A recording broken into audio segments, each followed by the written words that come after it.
Auzubillahi minasyaitonirrajim. Bismillahirrahmanirrahim. Alhamdulillahirabbil alamin wa bihi nasta'inu ala umuri dunya waddin. Asyhadu an la ilaha illallah wahdahu la syarikalah al-malikul haqqul mubin. Wa asyhadu anna Muhammadan abduhu wa rasuluhu shadiqul wa'dil amin. Salatan wa salaman daimaini mutalazimaini ala asyrafil mursalin. Sayyidina Muhammadin wa ala alihi wa sahbihi ajmain amma ba'du. Rabbi shrah li sadri wa yassir li amri. Wahlul 'uqdatam min lisani yafqahu qawli. Rabbana zidna ilman walihna bisolihin. Bapak dan Ibu, sahabat-sahabat Peki Jamrud, saya ucapkan ayyuhal mukminun, salamullahi alaikum warahmatullahi wabarakatuh. Alhamdulillah, bersyukur kita kepada Allah Subhanahu wa taala yang masih memberi kesempatan kepada kita juga kesehatan sehingga kita bisa kembali bersilaturahim, belajar bersama berkaitan dengan ayat-ayat Allah yang ada dalam Al-Quran. Khusus malam ini kita akan melanjutkan tema benda-benda langit dan dimensi waktu, dan kita masuk ke dimensi waktu siang, di mana di dalamnya ada beberapa kejadian, ada beberapa peristiwa, di antaranya ada isyraq atau syuruk yang pertama, dan yang kedua ada peristiwa namanya fajar, ya. Fajar dari kata fajaro. Fajaro itu artinya dalam kamus itu durhaka. Fajaro juga berarti memancarkan, mengalirkan, mendustakan, mendurhakai, rusak, sembuh, menyimpang, menyeleweng, berbuat cabul, kafir, menyimpang dari perkara yang hak, menyembur keluar, datang membanjiri dari segala arah, kemudian artinya menyingsing, terbit, meletus, dermawan, murah hati, memberi kebaikan, karunia, jalan yang jelas, terang, berarti juga bohong, dusta, tempat air memancar, jalan lebar di antara dua bukit, tenggelam dalam kemaksiatan, berzina, juga arti fajaro, tidak tahu malu, juga arti fajaro, sumpah palsu juga fajaro, ya. Jadi ada makna positif, juga ada makna negatif berkaitan dengan fajaro, ya. Nah, secara jiwa bahasa, fajar adalah sesuatu yang memancar, mengalir, atau terbit, gitu ya. Kalau secara jiwa bahasa. Sesuatu yang memancar, yang mengalir, terbit, gitu ya. Kalau lihat arti bahasa tadi. Nah, sesuatu yang memancar, mengalir, atau terbit itu bisa bisa bermakna positif, juga bisa bermakna negatif kalau lihat arti bahasa tadi, ya. Gitu.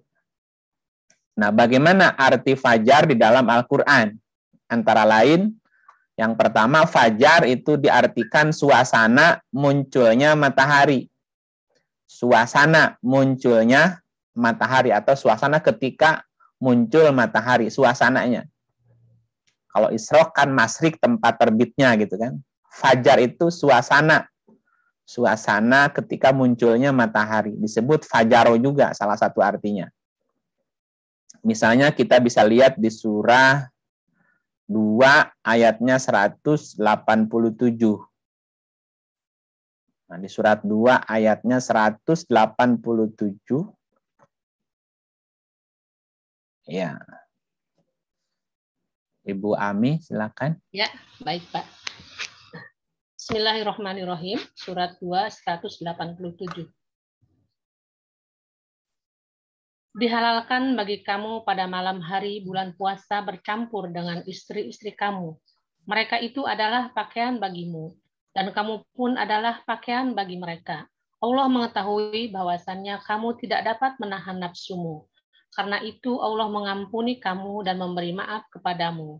Maka sekarang campurilah mereka dan carilah apa yang telah ditetapkan Allah untukmu. Dan makan minumlah hingga terang bagimu benang putih dari benang hitam, yaitu fajar. Kemudian sempurnakan puasa itu sampai datang malam, tetapi janganlah kamu campuri mereka itu, sedang kamu beriktikaf dalam masjid. Itulah larangan Allah, maka janganlah kamu mendekatinya. Demikian Allah menerangkan ayat-ayatnya kepada manusia supaya mereka bertakwa. Ya, fajar di ayat ini itu menerangkan suasana ketika sudah terang. Ya, terang bagimu benang putih dari benang hitam. Jadi sudah bisa membedakan mana putih, mana hitam. Nah, itulah namanya fajar.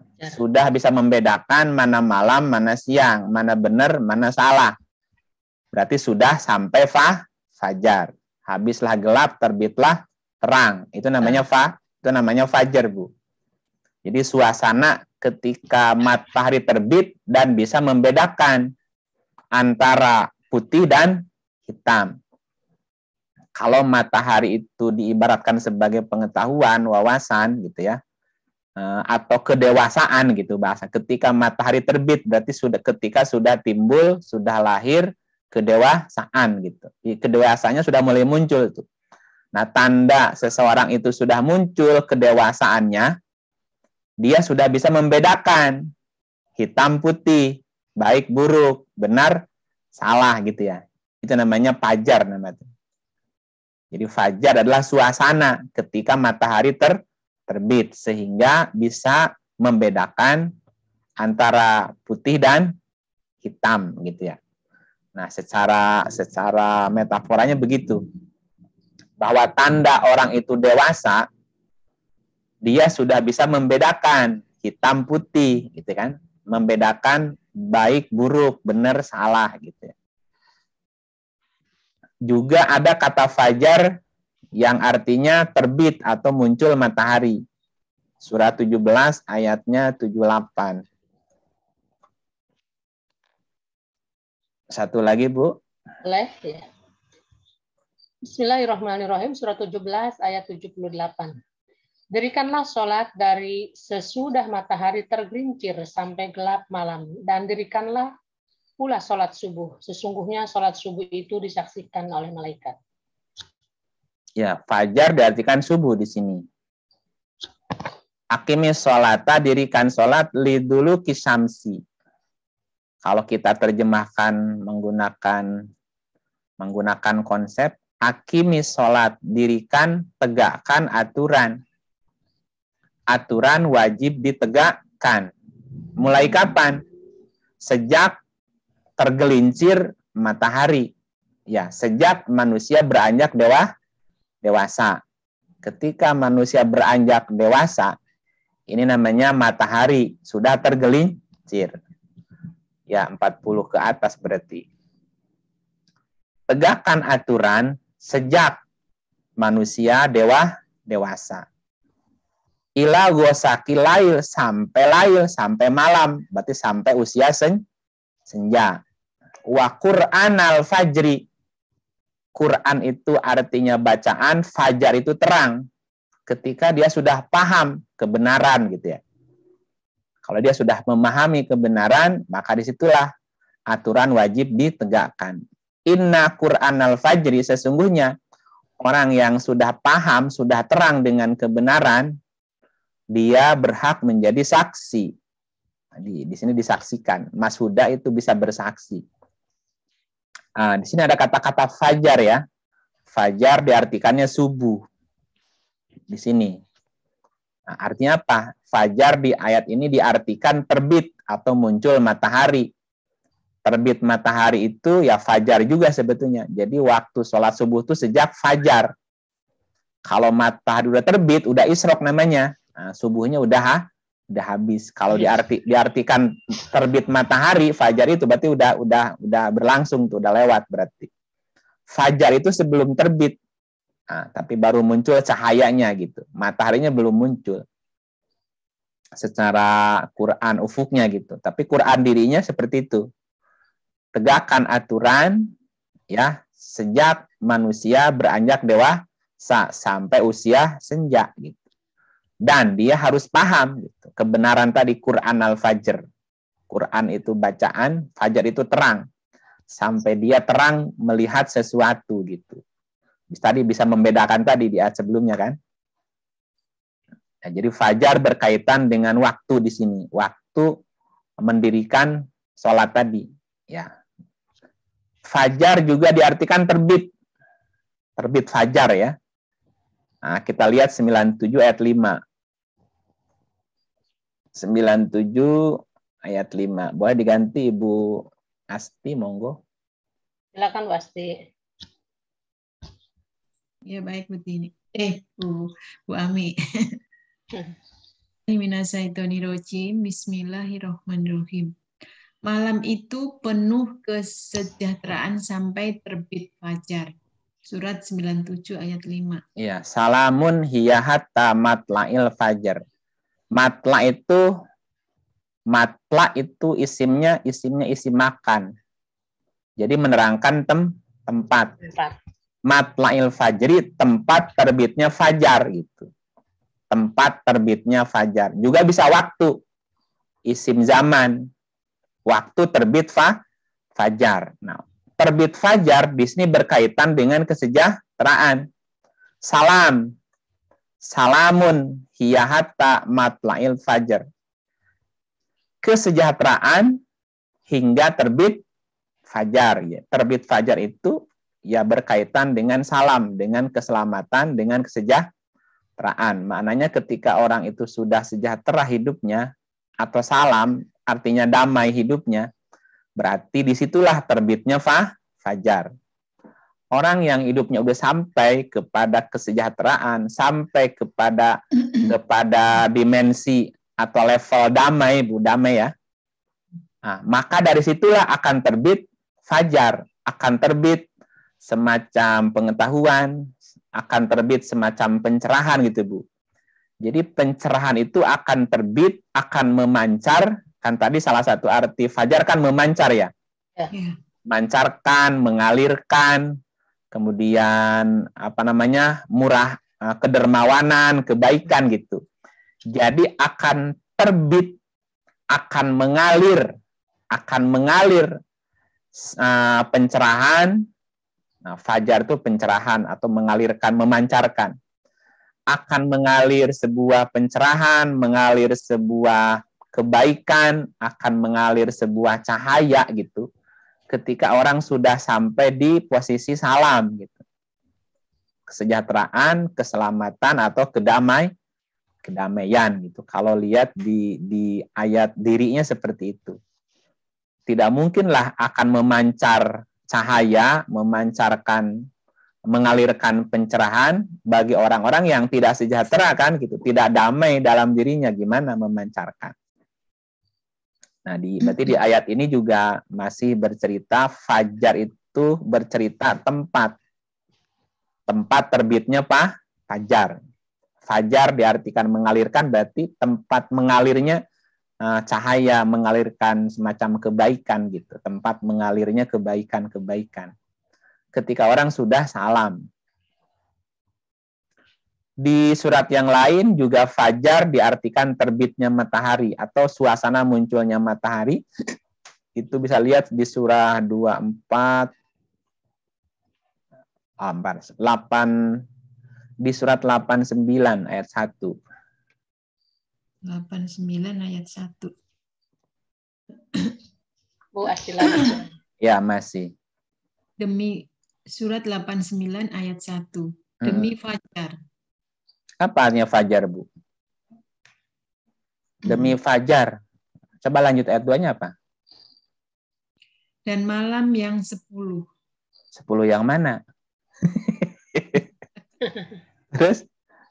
Dan yang genap dan yang ganjil. Nah, ganjil genapnya gimana ngitungnya? Dari mana? Soalnya lebaran juga jadi beda nih hari ini. Mungkin. Iya. Ya kan, tanggal 9 wukuf, tanggal 10 baru lebaran kan? Nah, terus? Dan malam bila berlalu. Kalau malam berlalu muncul siang. Muncul siang lah. Oh, muncul ya. Iya, malam berlalu muncul siang. Nah, Ya. Oh, ya. munculnya siang itu pertama apa dulu? Fajar. Fajar. Suruk dulu yang Suruk ya. suruk dulu. Suruk. Oke. Suruk baru fajar. Jadi demi fajar tadi. Fajar itu ketika malam sudah Berlalu. Nah, makanya kan tadi diulang-ulang apa namanya? Habis gelap terbitlah. Nah, itu menunjukkan apa berarti? Menunjukkan Fajar. menunjukkan udah fajar. tercerahkan. Nah, udah fajar itu mencerahkan, Bu. Ya, tercerahkan jiwanya. Tercerahkan jiwanya dan dia memancarkan gitu. Makanya matla'il fajri tadi kan tempat terbitnya fajar. Jadi dia memancarkan cahaya gitu. Kalau ada matla'ilnya, jadi fajar berkaitan dengan cahaya gitu. Sesuatu yang mencerahkan, yang menyinari gitu. Kalau tempatnya tadi berarti ada tempat di mana munculnya cahaya kan gitu. Itu arti pertama. Fajaro diartikan suasana ketika munculnya matahari gitu ya. Fajaro juga diartikan mengalir atau aliran. Ya, coba lihat 1791. Surat 17 mana? 1791. Oke, diganti. Siapa? Ada Ibu Suli? Hadir. Nggak sama cucu, Bu? Hari ini lagi cuti, cucunya lagi. Alhamdulillah, salse. Alhamdulillah. Tapi suara lagi serak. Ya nggak apa-apa, serak-serak basah kayak itu, kayak rock. Rock. Auzubillahiminasyaitonirrajim. Bismillahirrahmanirrahim. Surat 17 ayat 91. Atau kamu mempunyai sebuah kebun kurma dan anggur, lalu kamu alirkan sungai-sungai di celah kebun yang deras alirannya. Nah, ini ada kata alirkan. Kamu alirkan sungai-sungai di celah kebun yang deras alirannya. Ini dari kata fajiro, dari kata fajaro nih. Fajaro yufajiru ya. Fajaro itu mengalirkan. Tafjiro aliran. Ya, aliran. Jadi menggambarkan sungai yang mengalir airnya gitu kan, gitu. Jadi fajaro diartikan mengalir. Aliran atau mengalirkan. Makanya tadi salah satu arti fajar kan mengalir tadi ya. Gitu. Juga bisa dilihat di surat 76 ayat 6. 76 ayat 6. Lagi, Bu? Masih yang yaitu mata air yang daripadanya hamba-hamba Allah minum, yang mereka dapat mengalirkannya dengan sebaik-baiknya. Yufajiru naha tafjiro.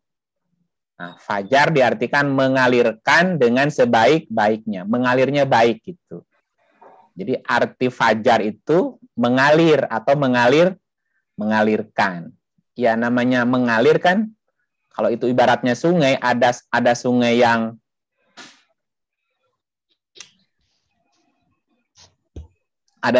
aliran airnya bersih kan, ada yang alirannya kan kotor tuh ya. Ya tapi sama-sama ngalir, namanya mengalirkan seperti sungai yang ngalir. Nah fajar itu mengalir. Ya kalau airnya bersih mungkin bagus tuh. Kalau kotor kan jadi masalah nanti. Jadi fajar punya makna positif ataupun negatifnya ada. Pokoknya ngalir aja, Bu. Seperti berita kan mengalir aja, Bu. Ya kalau beritanya positif, Bu. Kalau beritanya buruk kan jadi penyakit gitu. Nah, jadi fajaro diartikan mengalir gitu ya, mengalir. Itu yang arti yang kedua. Arti yang ketiga, fajar juga artinya memancar gitu. Atau memancarkan. Fajar itu artinya memancarkan sesuatu. Kita lihat misalnya di surat 1790 ya. 17 ayat 90. Satu lagi, Bu.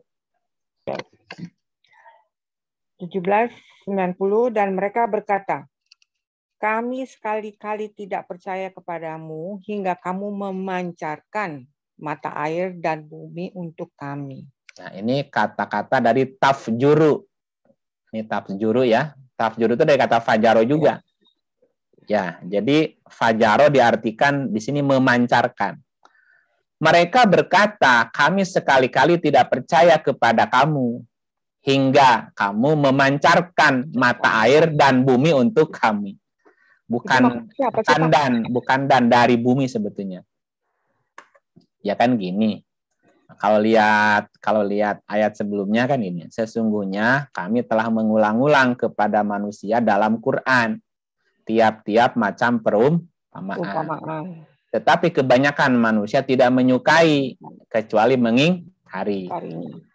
Jadi setiap kali diutus rasul itu selalu mendapat penolakan Bu dari kaumnya gitu ya. Nah, mereka di antara kaumnya para rasul itu selalu begitu.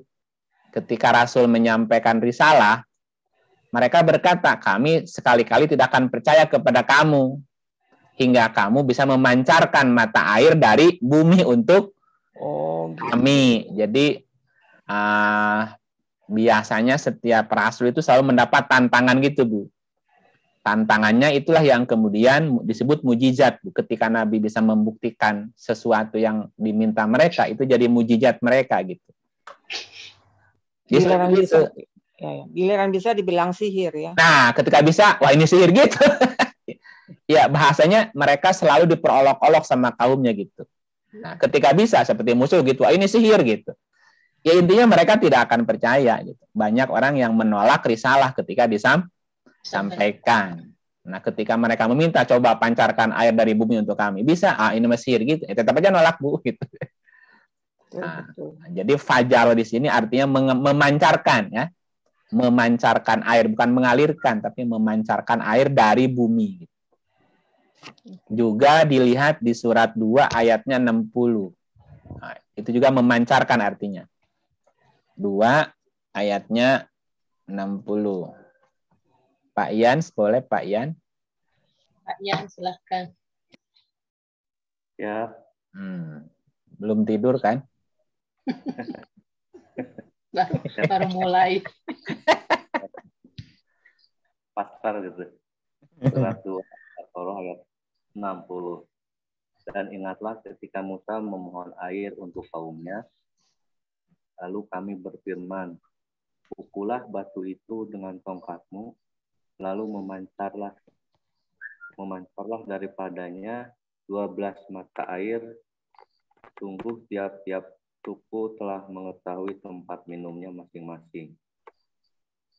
Makan dan minumlah rezeki yang diberikan Allah, dan janganlah kamu berkeliaran di muka bumi dengan berbuat kerusakan. Ada terjemah memancarkan, diambil dari kalimat fan fajarot. Ada fan fajarot ya. Dari kata fajaro. Fang fajarot maka atau lalu memancarlah daripadanya. Jadi fajaro diartikan memancar. Ya, apa makna ayat dirinya apa? Ingat ketika Musa artinya kecerdasan. Ya. Musa artinya kecerdasan. Ingatlah ketika kecerdasan, berpikir cerdas sama memohon air.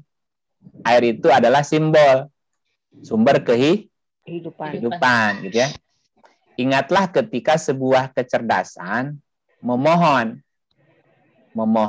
air untuk kaumnya. Jadi orang yang cerdas lagi berpikir bagaimana kaumnya bisa mendapat sumber kehidupan gitu ya. Lalu kami berfirman.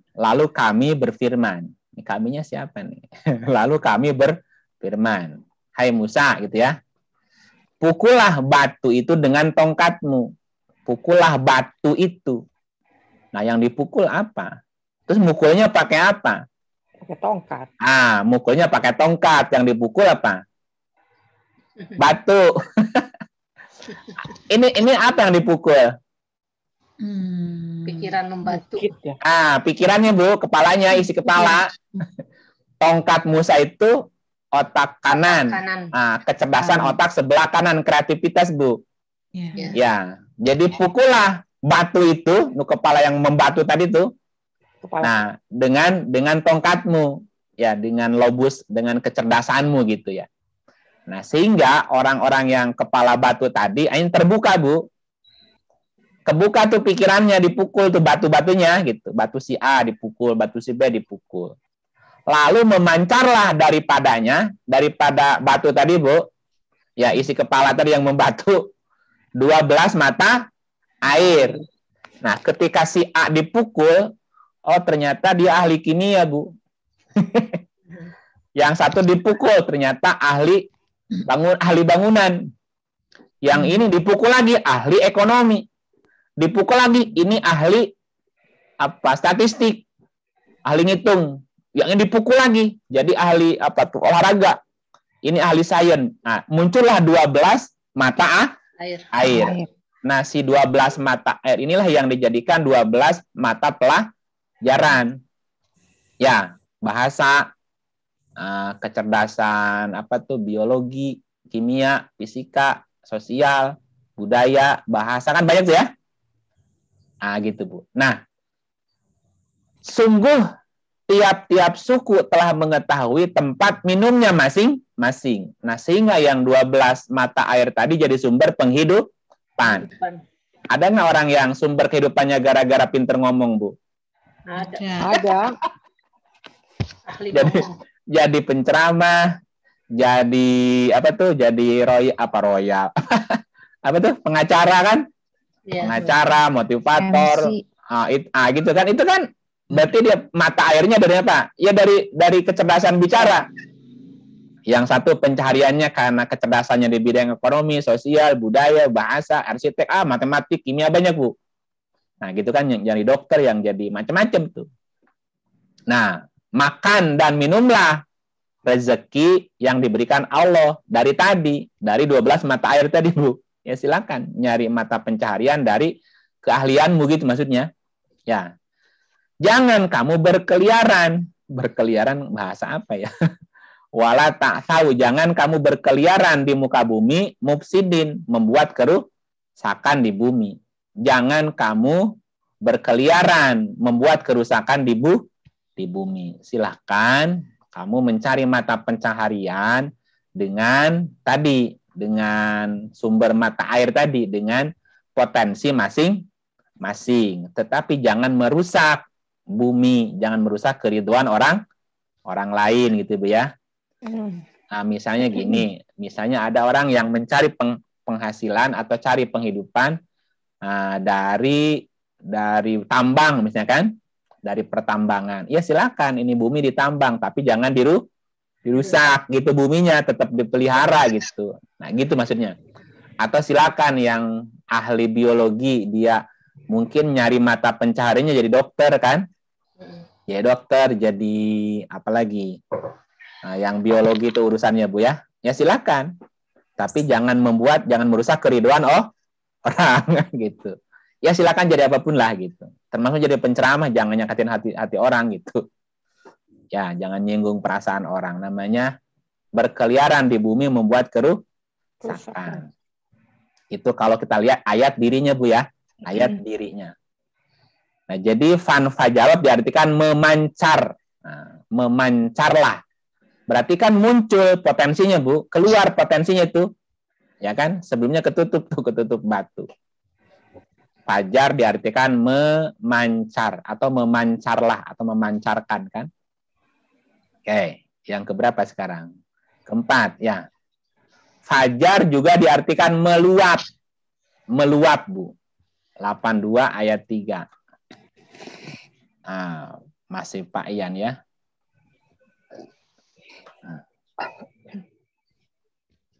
Surat 82 ayat 3, dan apabila lautan dijadikan meluap. Nah, meluapnya dikata fajaro, fujirat. Wa idzal biharu fujirat. Fujirat diartikannya meluap. Nah, meluap ya. Ya kadang-kadang kalau sesuatu itu meluap kan jadi repot urusannya.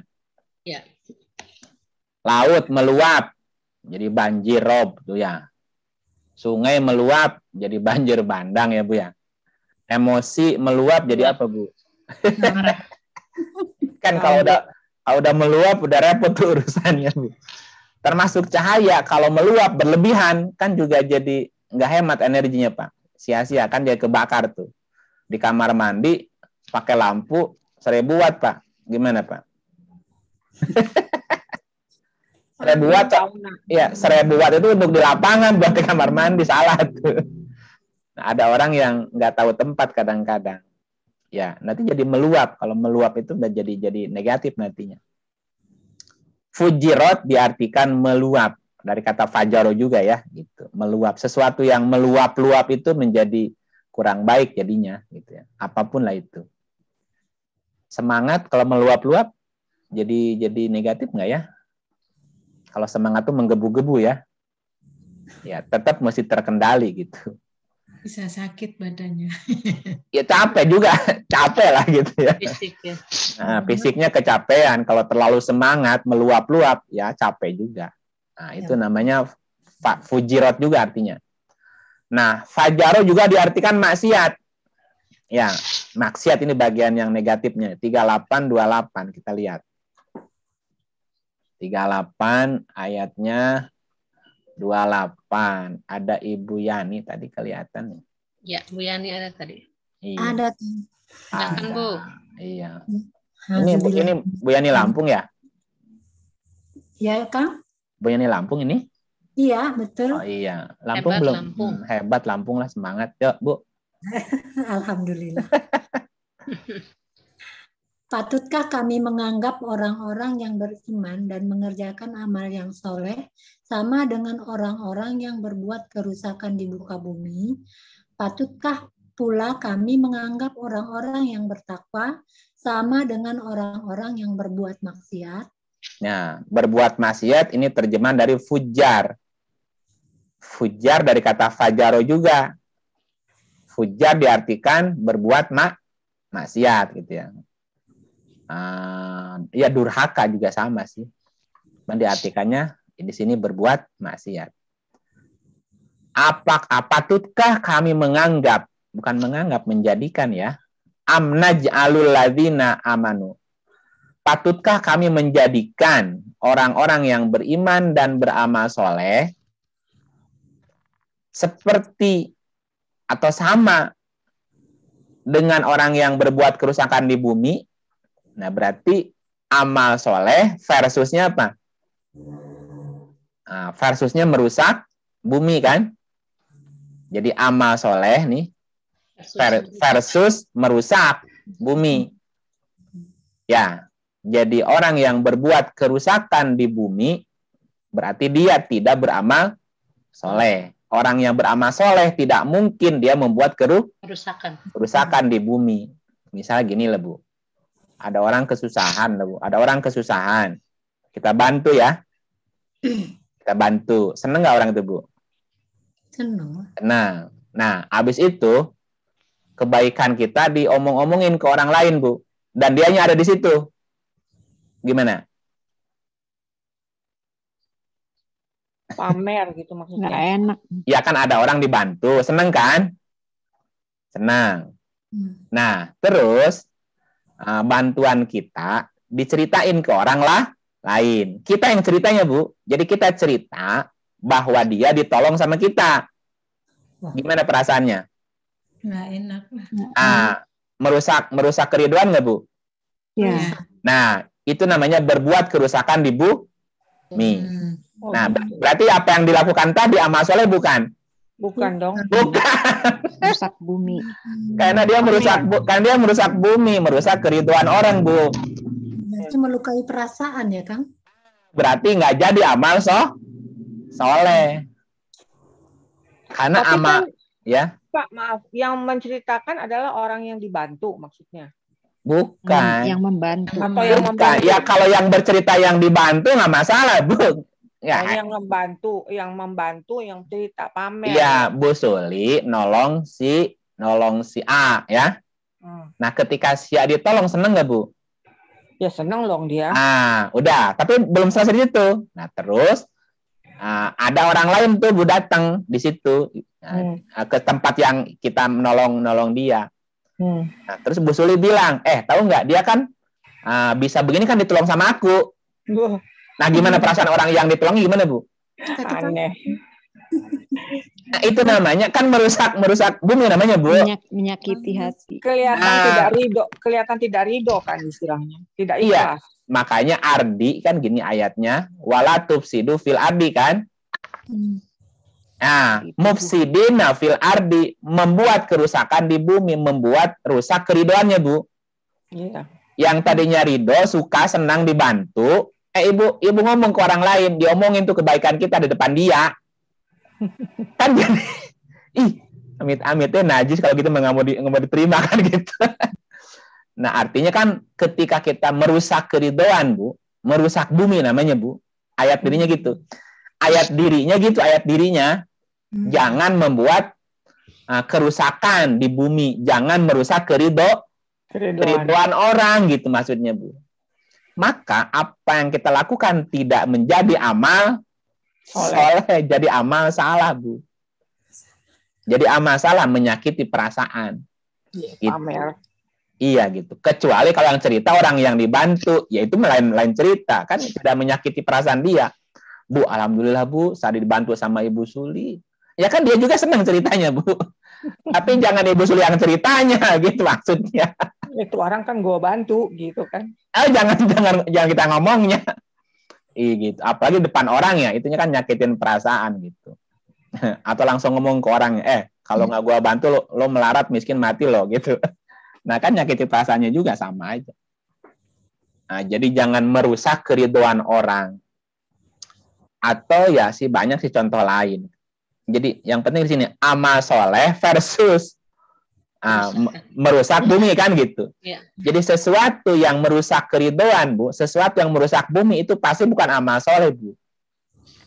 Kan ada orang bilang begini, kami melakukan ini untuk perbaikan, untuk perubahan menjadi lebih baik. Tapi ngerusak caranya enggak loh, Bu. Contoh gini, Bu. Contoh gini. Penduduk Jakarta, Bu, butuh oksigen nggak, Bu? Banget. Banget lah. Karena polusinya kan tinggi, jadi sangat butuh dengan oksigen atau udara yang segar ya, Bu ya. Nah, yang bisa membantu memulihkan oksigen atau mengurangi pencemaran ada, Bu, salah satunya, Bu. Tanam pohon. Nanam pohon lah. Nah, ini pohon yang udah ada, yang udah gede-gede ditebangin, Bu, gimana? Dijual lagi. Tapi kan dia bilang apa, Bu? Rusak bumi. Iya, dibilang rusak, mah kan dia nggak mau lah, Bu. Apa alasan dia mendebangi pohon di kota, di hutan kota? Itu kan hutan kota. Ya? Ada alasan. Alasan dia mau buat perbaikan. Nah, iya alasan dia membuat perbaikan lah, Bu. Ya. Tapi rusak. Iya, tapi faktanya kan ngerusak. Ya. Nah, itu kan begini. Kami nggak merusak, ini untuk perubahan ini untuk perbaikan supaya lebih baik Jakarta gitu. Tapi malah rusak. Ya, ini kan oksigennya kurang. Oksigen kan udah tambah kurang, udah yang sekarang aja udah panas, kan tebangin pohonnya makin panas lah gitu. Di tengah kota lagi. Kan ada ayat begini masalahnya, Bu. Nah gini kan, apabila dikatakan kepada mereka, jangan kamu membuat kerusakan di bumi gitu loh. Ya, apa jawab mereka? Oh ya itu persis. Dikaitan perbaikan. Iya, jadi mana yang merusak, mana yang memperbaiki, Bu? Nah, kalau kita tidak tahu batas, nggak tahu definisi, sulit membedakan yang mana merusak, mana yang memperbaiki kan? Nah, contoh lain gini misalnya, itu pegunungan di Irian Jaya, Freeport, Bu. Freeport itu membangun apa merusak, Bu? Merusak. Itu benar, itu mah udah jelas-jelas itu mah merusak, Bu. Ya, apa buktinya? Masyarakatnya kan tetap sengsara gitu. Iya, nyolong. Nah, gitu. Jadi mana yang memperbaiki, mana yang merusak? Nah, yang merusak bumi itu PT Freeport-nya apa yang ngasih izinnya, Bu? Yang ngasih izin. Ya, dua-duanya sih. Ya, sama-sama merusak. Gitu. Nah, fajaro diartikan maksiat, Ibu ya. Atau berbuat durhaka.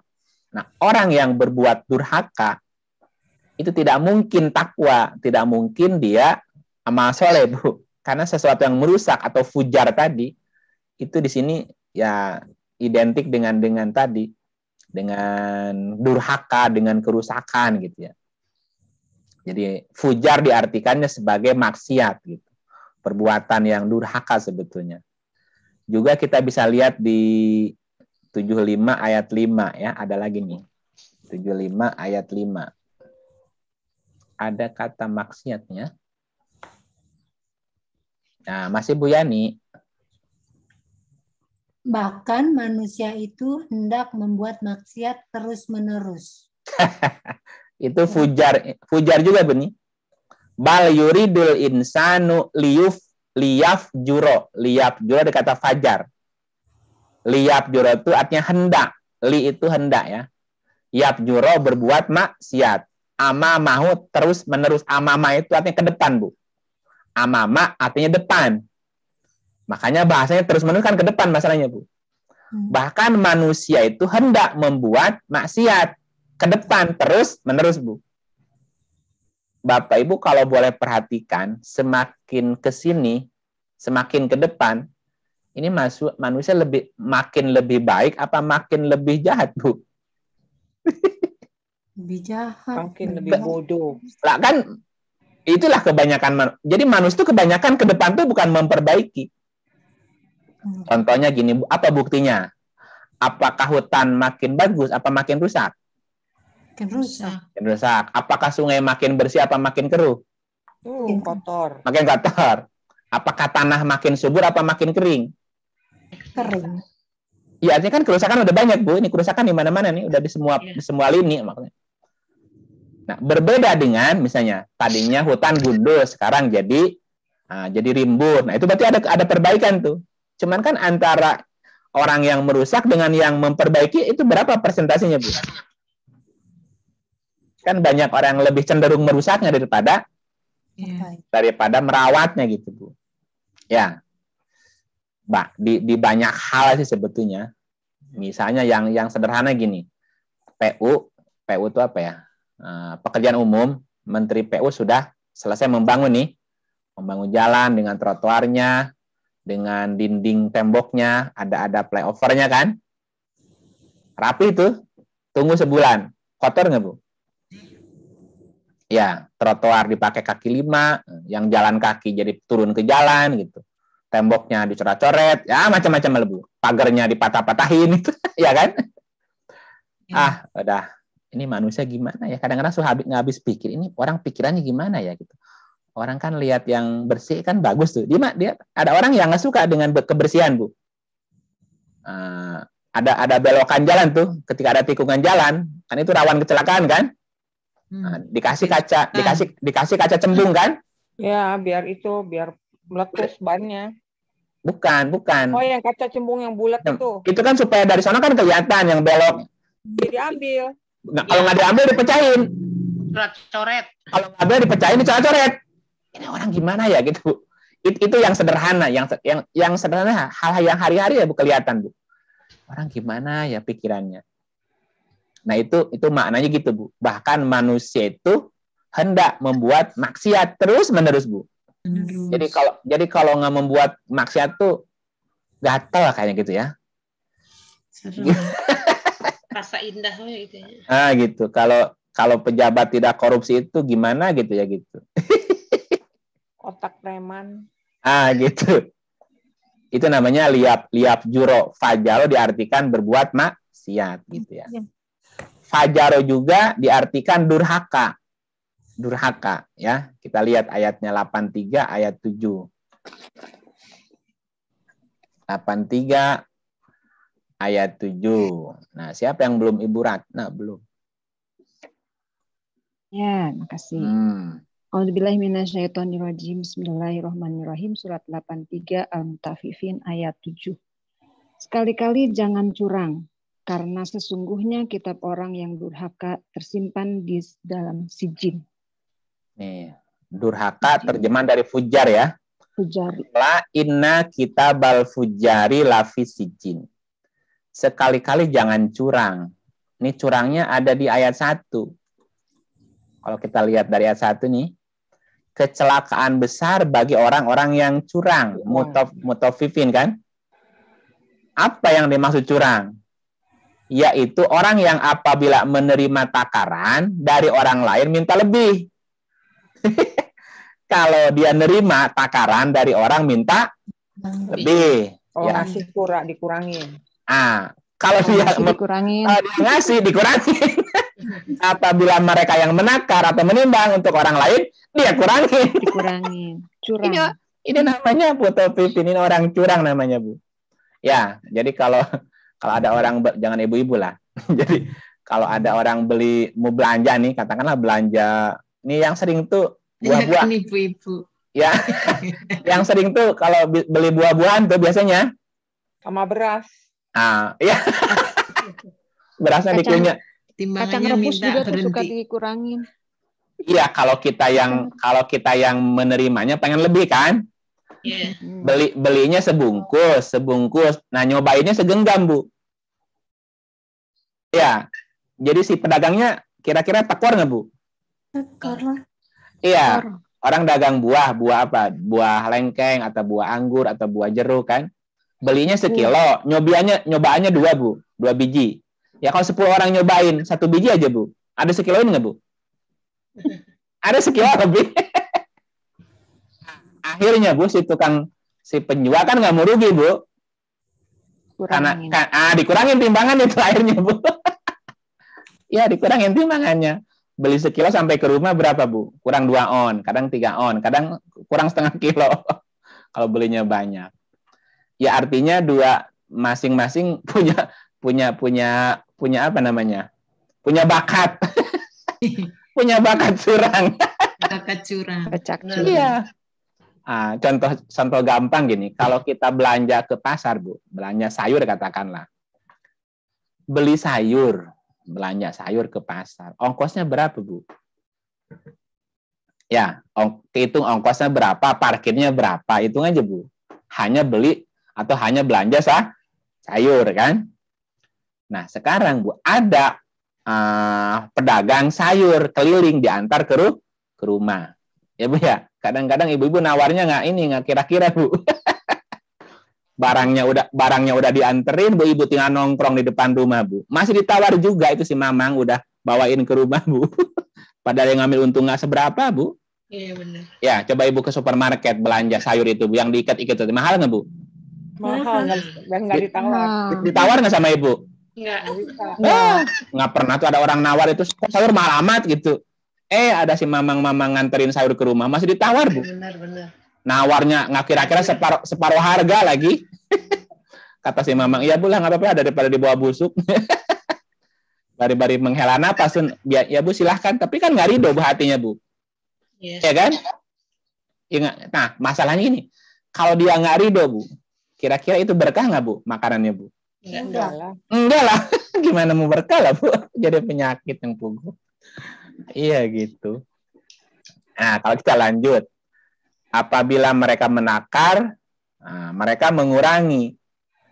Tidakkah orang-orang itu yakin, menyangka ya, yadun itu menyangka. Tidakkah orang-orang itu punya prasangka gitu, bahwa sesungguhnya mereka akan dibangkitkan?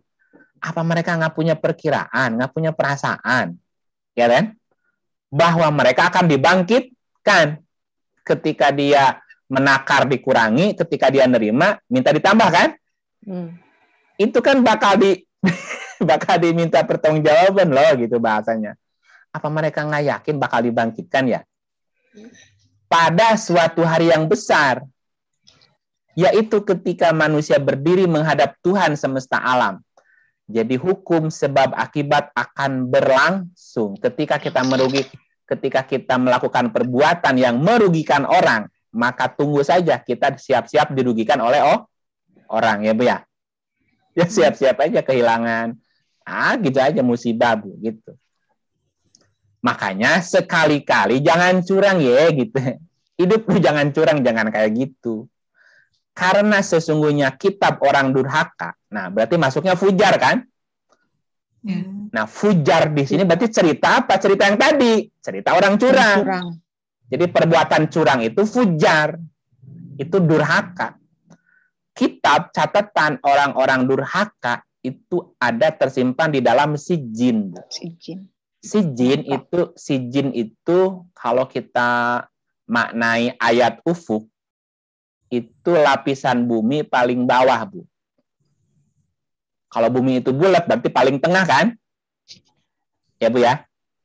Ya. Sijin itu kalau kita lihat ayat ufuknya adalah lapisan bumi paling bawah.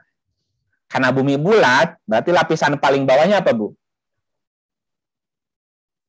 Apa isinya kira-kira? Ibu pernah Api, pergi? bukan? Ya api lah, magma lah, Bu. Ya, magma. Itu kan pusat bumi kan itu, magma itu. Iya. Nah, catatan orang-orang fujar ada di sijin. Nah, kalau kitabnya di situ, Bu, kitab kira-kira jiwanya di mana, Bu? Itu. Ya di situlah. Kan catatan amal kan ada dalam jiwa, loh. Iya. Nah, gitu. Maknanya ya jangan curang, nanti kamu jadi bahan bakar api di dalam bumi gitu ya. Jangan curang makanya. Nah, nanti ada pasangannya. Pasangan sijin itu iliyin namanya. Tahukah kamu apa sijin itu? Kitab yang bertulis gitu ya. Ini nanti ada kata-kata iliyin. Kalau iliyin kitab yang tinggi, Bu. Kalau sijin di bumi paling bawah, kalau iliyin ada di atas. Jadi mulia namanya. Oke, jadi fujar diartikan dengan durhaka. Jangan durhaka ya, gitu. Mana durhaka tadi? Kelewat ya? Ya, fujar. Fujar ayat 7 ya. Fujar yang artinya durhaka juga ada di surat 82. Ya, 82 udah tadi. Tadi 83. 83. 82 juga ada, 82 14. Ya, kita 82 ayatnya 14. Ada kata fujar juga durhaka. Wa innal fujaro lafi jahim. Dan sesungguhnya orang-orang yang durhaka benar-benar dalam neraka. Ini juga cerita fujar ya. Artinya durhaka. Di surat 80 juga ada. Itu fujar artinya durhaka. 80 ayatnya 42. 80 42. 42 apa 24 ya? 42 ya, 42. Oke. Nih kan durhaka juga saatnya kan? Ulaika humul kafaratul fajaro. Fajaro itu ya durhaka artinya di sini. Mereka itulah orang-orang yang kafir lagi durhaka. Udah kafir durhaka lagi. Ya. Nah, di dalam diri kita itu ada potensi fajar, Bu. Ya, ada potensi fajar dan takwa. Kita lihat 91 ayat 8. 91 ayat 8. Mana ayat 8? Bismillahirrahmanirrahim. Maka Allah mengilhamkan kepada jiwa itu kefasikan dan ketakwaan. Fujur dan takwa. Ini kan versus. Ini kan versus tadi. Makanya tadi orang yang beramal soleh tidak mungkin merusak bumi. Tidak mungkin orang takwa berbuat fujur kan? Ya. Karena ini sifat berlawanan ini. Ketika orang itu fasik berarti dia nggak takwa. Ketika dia takwa nggak mungkin dia fujur atau fasik namanya tadi. Nah, dalam diri kita kan ada dua potensi ini. Ya. Dalam diri setiap orang, di dalam jiwa tiap orang ada potensi ini, fasik dan takwa, Bu. Kalau dia fasik berarti dia nggak takwa. Kalau dia takwa tidak mungkin dia fasik. Gitu bahasanya. Tidak mungkin fujur dan takwa bergabung. Tapi ada potensi itu gitu. Ilham itu kan bisa bermakna di sini potensi. Setiap jiwa berpotensi melakukan fujur dan melakukan takwa gitu. Nah, kemudian juga apalagi ya selain durhaka. Lihat di 71 ayat 27. 71 ayat 27. Atau lagi, Bu? Bismillahirrahmanirrahim. Sesungguhnya jika engkau biarkan mereka tinggal, niscaya mereka akan menyesatkan hamba-hambamu, dan mereka tidak akan melahirkan selain anak yang berbuat maksiat lagi sangat kafir. Cerita siapa? Fajiron. Fajiron itu kan? Sesungguhnya jika engkau biar... Cerita kisah. Ini suratnya surat apa? Surat Nuh. Kaum Nuh berarti. Kaumnya Nuh berarti ya? Iya. Gitu. Nuh berkata, nih sebelumnya, ya Tuanku, jangan engkau biarkan seorang pun di antara orang-orang kafir itu tinggal di atas bumi. Sesungguhnya jika engkau biarkan mereka tinggal, niscaya mereka akan menyesatkan hamba-hambamu, dan mereka tidak akan melahirkan seanak yang berbuat maksiat, lagi sangat kafir. Fajron, nah, diartikan berbuat maksiat. Ya bahasa kitanya apa? Buah jatuh tidak jauh dari pohonnya. Dalam bahasa Sunda ada istilah gini, uyah mual ts kaluhur. Uyah mual netes kaluhur. Netesnya ke bawah lah. Ya kalau bapaknya fujar, anaknya bisa fujar, walaupun tidak selalu begitu ya. Bisa jadi anaknya tidak fujar juga. Ini lagi cerita kaumnya Nuh gitu. Jadi orang-orang yang fujar di antara mereka ditenggelamkan nantinya kan? Termasuk anaknya juga ditenggelamkan juga bahasanya. Jadi fujar di sini berarti masih durhaka ya. Jadi ada beberapa arti fujar di dalam Quran. Yang pertama, fujar diartikan suasana munculnya matahari. Dua, fujar diartikan aliran atau mengalir. Ya, yang ketiga, fujar artinya memancar. Yang keempat, artinya meluap. Yang kelima artinya maksiat, dan yang keenam itu artinya durhaka. Nah, tergantung kira-kira fujar yang dalam diri kita, fujar yang mana nih? Ya, fajar yang mana nih? Memancarkan cahaya atau memancarkan kedurhakaan, sama aja, Bu. Tiap orang punya potensi antara itu tadi. Ya, baik buruknya. Nah, fujur wa taqwa. Itu dimensi tentang fajaro dalam Quran ya. Nah, unsur yang ketiga yang berkaitan dengan siang itu ada kata falak, Bu. Falak kok ya. Falak. Makanya ada surat Al-Falak kan. Qul a'udzu birabbil falak. Ya, falak itu berkaitan dengan siang. Falak bagian dari dimensi waktu siang, naharon. Ya, apa arti falak? Falak itu dalam kamus artinya membelah. Membelah, menjadi terbelah, merekah. Merekah itu seperti bunga kan dari kuncup. Nah, ini juga falak tuh artinya. Merekah, terbit, menyingsing, belahan kepala. Nah, di kepala kan ada belahan tuh. Itu juga falako. Tengah-tengah, falako. Perkara ajaib, setengah dari itu falako. Sesuatu yang dibelah, falako. Bencana, malapetaka, termasuk neraka jahanam juga itu makna dari falako. Subuh juga arti falako. Kemudian celah pada bukit, nah juga arti falako.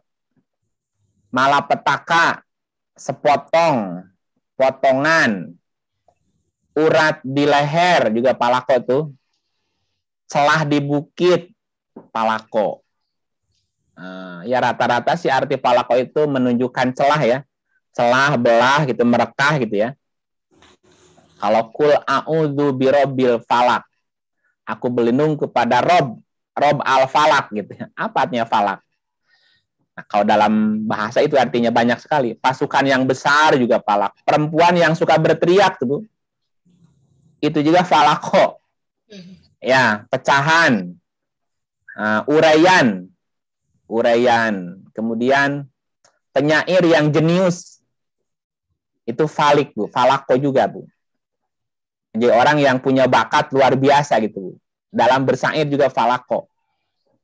Ya, kemudian sesuatu yang dibelah, dibagi, lelaki yang rendah atau hina juga artinya falako. Jahat juga arti falako. Jadi ada makna positif dan negatif juga falako itu ya. Nah, apa arti falako di dalam Quran kita lihat? Arti falak di dalam Quran ya. Salah satu yang familiar apa surat apa, Bu? Al-Falaq kan? Al-Falaq. Al-Falaq. Waktu subuh. Itu diartikannya waktu subuh. Coba kita lihat ayatnya. Surat 113 ya. Ayat 1. Diartikannya subuh ya. Padahal subuh ada kalimatnya sendiri kan? Subuh ada kalimatnya sendiri. Aku berlindung kepada Rob Al-Falaq. Aku berlindung kepada Tuhan yang menguasai Al-Falaq. Diartikannya subuh. Ya, kalau kita lihat terjemah falak tadi apa, Bu, kira-kira? Kenapa berlindung? Mengapa harus berlindung kepada Robnya Al-Falaq, Bu? Berarti falak di sini kira-kira konotasinya positif atau negatif, Bu? Negatif. Negatif. Makanya kita berlindung kan? Itu aku berlindung kepada Rob yang menguasai falak tadi. Karena makna falak ada yang negatif. Apa tadi negatifnya? Bencana, malapetaka, jahanam, apalagi tadi itu kan bencana lah gitu. Ya aku berlindung kepada Tuhan yang menguasai bencana, Bu. Bahasanya gini, kalau kita lewat rel kereta api, Bu, bersamaan dengan kereta api lewat, apa yang terjadi, Bu? Tombol.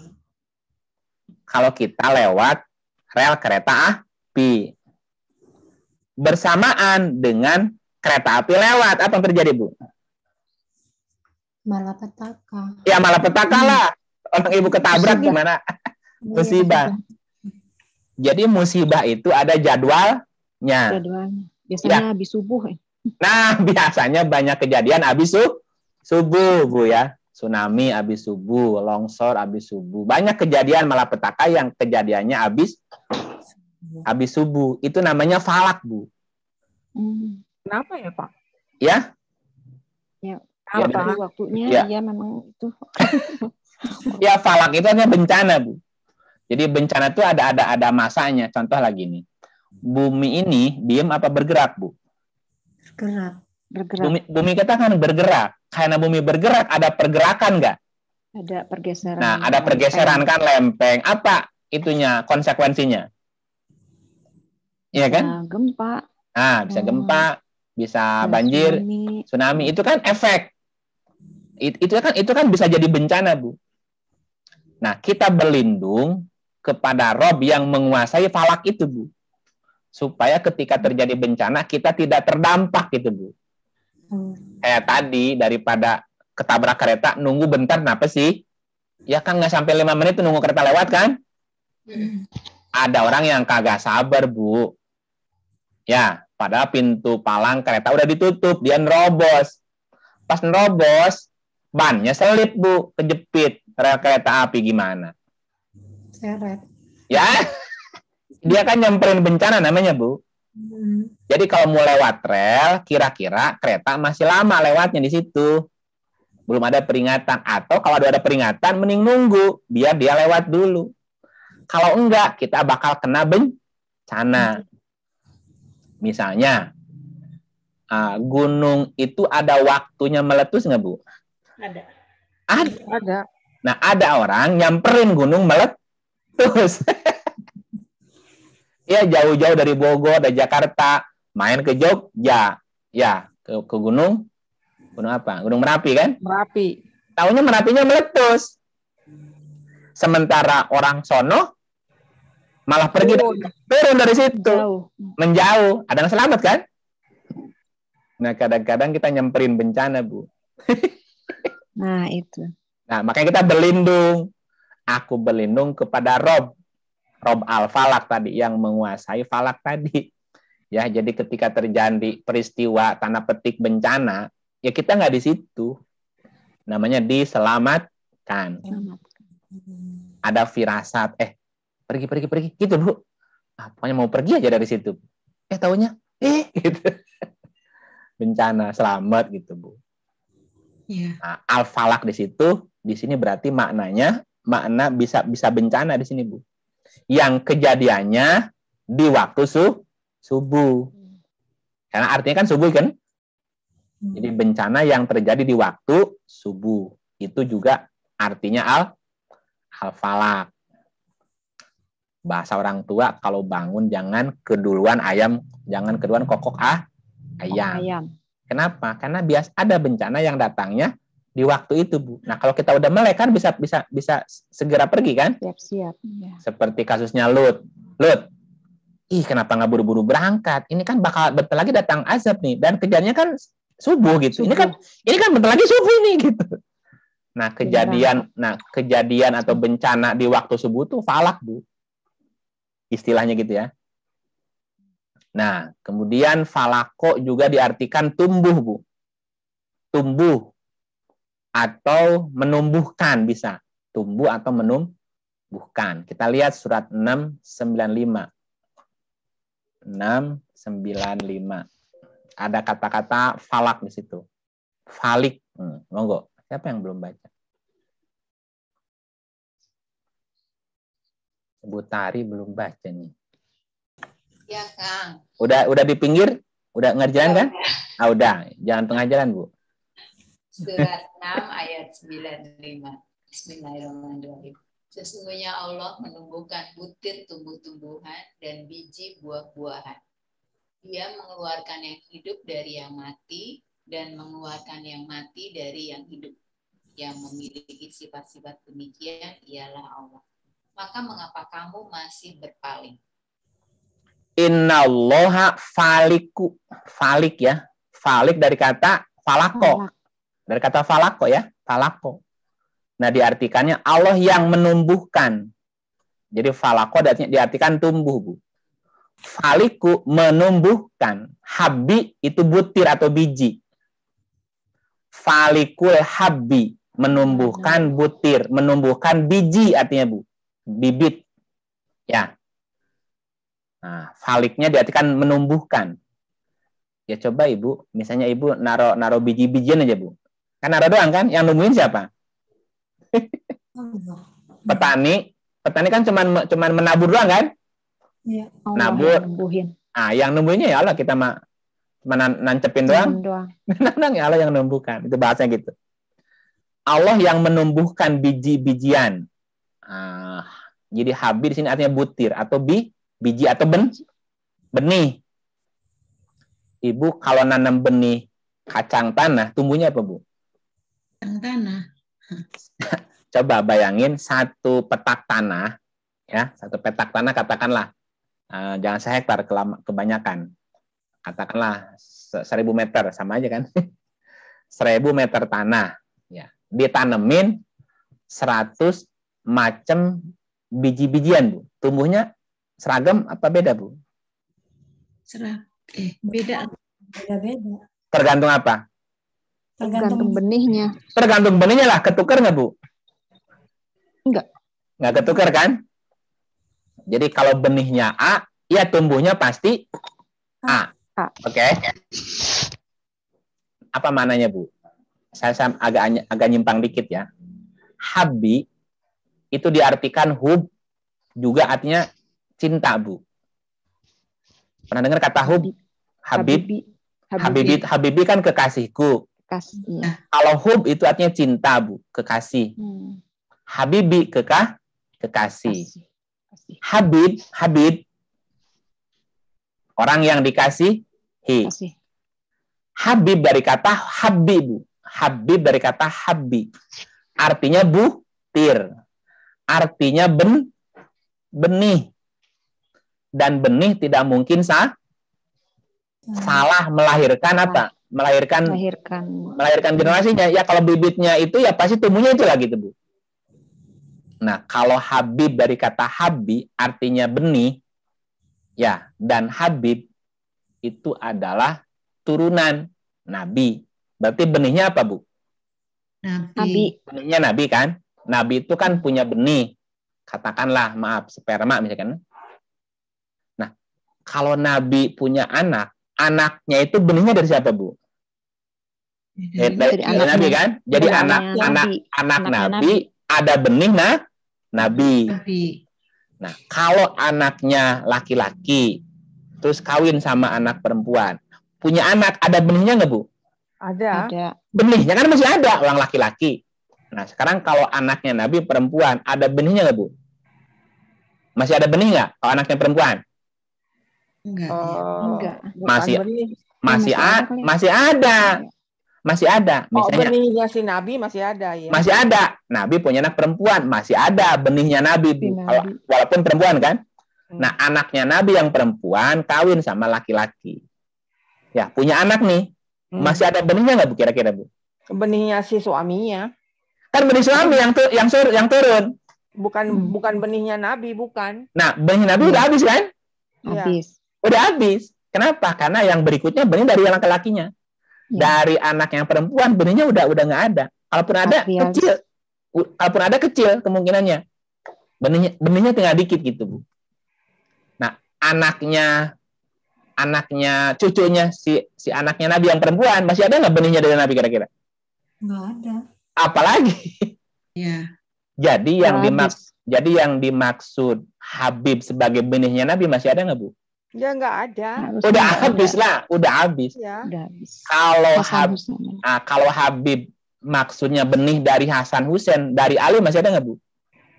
Dari Ali ada. Masih ada, karena ada satu turunan Ali yang masih hidup sampai sekarang, turunannya, Bu. Tapi mentoknya kan di Ali. Ya, bukan Nabi. Kalau dari Nabinya udah putus. Udah nggak ada. Anak laki-lakinya meninggal dua-duanya. Nah, gitu. Anak lakinya kan udah wafat waktu kecil. Jadi benihnya dari Nabi itu udah putus, sebetulnya udah habis. Iya, gitu. tapi kok udah. Ngaku-ngaku. Ngaku mah silakan aja lah. Biar keren kan, Pak? Aku asa. Falikul habbi itu artinya menumbuhkan benih, Bu. Ya, benih itu kan gen, Bu. Gen kan? Gen itu kan tak lahir, gen itu kan diturunin, Bu. Gen. Nah, secara itu kan persilangan, kalau ini kawin itu ada masanya habis gennya kan gitu. Gitu. Namanya habbi itu, genetikanya, gennya gitu. Wanawa itu butir tumbuhan, wanawa dan biji buah-buahan. Oh, kalau habbi itu tumbuhan, kalau nawa buah-buahan, namanya nawa, Bu. Nawa ya, kalau gini, mangga bagus. Itu kan biji mangga kan? Nah, Ibu beli mangga bagus sekali, Bu. Ditanam tuh si biji tadi. Kira-kira buahnya persis seperti buah yang kita makan nggak kira-kira? Halo? Mestinya iya. Kualitas mangga yang kita makan, Bu. Nah, dengan yang kita tanam terus dia berbuah masih sama nggak kira-kira? Enggak. Sama. Belum tentu, Pak. Belum tentu sama. Belum tentu. Belum tentu sama lah, Bu. Apalagi nggak dirawat. Gennya, oh iya. Nah, dipengaruhi unsur tanahnya, pupuknya, perawatannya, Bu. Gitu kan? Jadi nawa, biji buah-buahan bisa lebih baik dari sebelumnya. Bisa lebih buruk dari sebelumnya. Tapi kalau habbi berubah nggak, Bu? Yang biji tadi enggak. Kalau biji kacang tanah ya keluar kacang tanah gitu. Biji kacang hijau keluar kacang hijau lah, Bu. Tumbuh-tumbuhan tadi gitu. Nah, tapi sama-sama biji sih, sama-sama benih gitu. Nah, yang sini ada kata habbi. Jadi habbi itu bisa putus, Bu. Udah habis itunya, habis gennya gitu. Turunannya. Nah, kecuali kalau yang dari lakinya kan. Nah, nanti laki lagi. Nah, dari wanita ada wanitanya. Cuman ketika dia punya anaknya laki, nah itu gennya kan udah berkurang gitu. Nah, kalau terus lama-lama kan habis juga. Habib, orang nyebutnya Habib atau Habi gitu. Faliku itu tumbuh artinya. Ya, termasuk yang menumbuhkan benih, yang menumbuhkan biji buah sama. Falik juga diartikan menyingsing. Kita lihat ayat berikutnya ya. Nah, ada kata-kata faliknya di sini. Faliku kan? Sama-sama faliku nih. Falikul isbah, yang menyingsingkan subuh. menyingsingkan pagi. Nah, ketika matahari terbit, itu kan langit kan seperti terbelah ya, Bu ya. Terbelah oleh pancaran sinar matahari kan. Itu namanya faliku juga. Jadi falak diartikan membelah, Bu.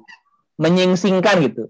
Yang tadinya kabut sekarang terbelah oleh cahaya terbelah oleh cahaya pagi hari tadi gitu.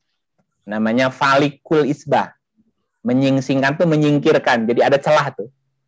Jadi celahnya diisi oleh sinar matahari gitu. Itu arti faliku. Kemudian yang berikutnya faliku diartikan terbelah. Nah, terbelah ya 2663. Ini 26 ayatnya 63. Mana ada kata terbelah? Terbelah. Ya. Wa fa'auhayna ila Musa anidrib bi'asokal bahar. Fan falako. Ada kata falako di sini. Wajahnya infa'ala. Infalako yanfa'ilu. Infalako yanfaliku. Fan falako terbelah. Jadi falako artinya belah, Bu. Kalau infalako terbelah gitu. Kalau falak belah. Kalau infalako menggunakan wajan fan falako kan itu terbelah. Lalu kami wahyukan kepada Musa, pukullah lautan itu dengan tongkatmu, maka terbelahlah. Makanya tadi salah satu arti falak, belahan di kepala kan? Ya. Ada belahan di kepala kan? Ada nggak? Nah. Ada. Apakah itu Tuhan iseng apa ada maksud, Bu? Ada maksud. Sekali-kali Bu berkaca, belahannya di kanan, di kiri apa di tengah, Bu? Tengah. Ya. Ada apa namanya kuncir, Bu? Ada kuncir ya? Kayak pusaran, Bu, pusaran tuh. Ya, betul. Nah, lihat pusarannya di mana, Bu? Di tengah, di samping, apa double, Bu? Ada orang yang pusarannya double kan? Ada. Nah, pusaran ini kan itu kan pengaruh listrik, kelistrikan dalam tubuh kita, Bu. Kalau kelistrikannya lempeng lurus itu di tengah nanti keluarnya. Ada yang pecah, Bu. 2 pusarannya kan? Ya. Ini berarti itu listriknya pecah tuh. Ada yang pusarannya di pinggir. Saya di pinggir ada. Saya di pinggir. Saya ini di pinggirnya. Ini pusarannya di pinggir, Bu. Kenapa di pinggir dulu salah tidur apa gimana nggak tahu. Mewah kan. Kalau 2 katanya nakal.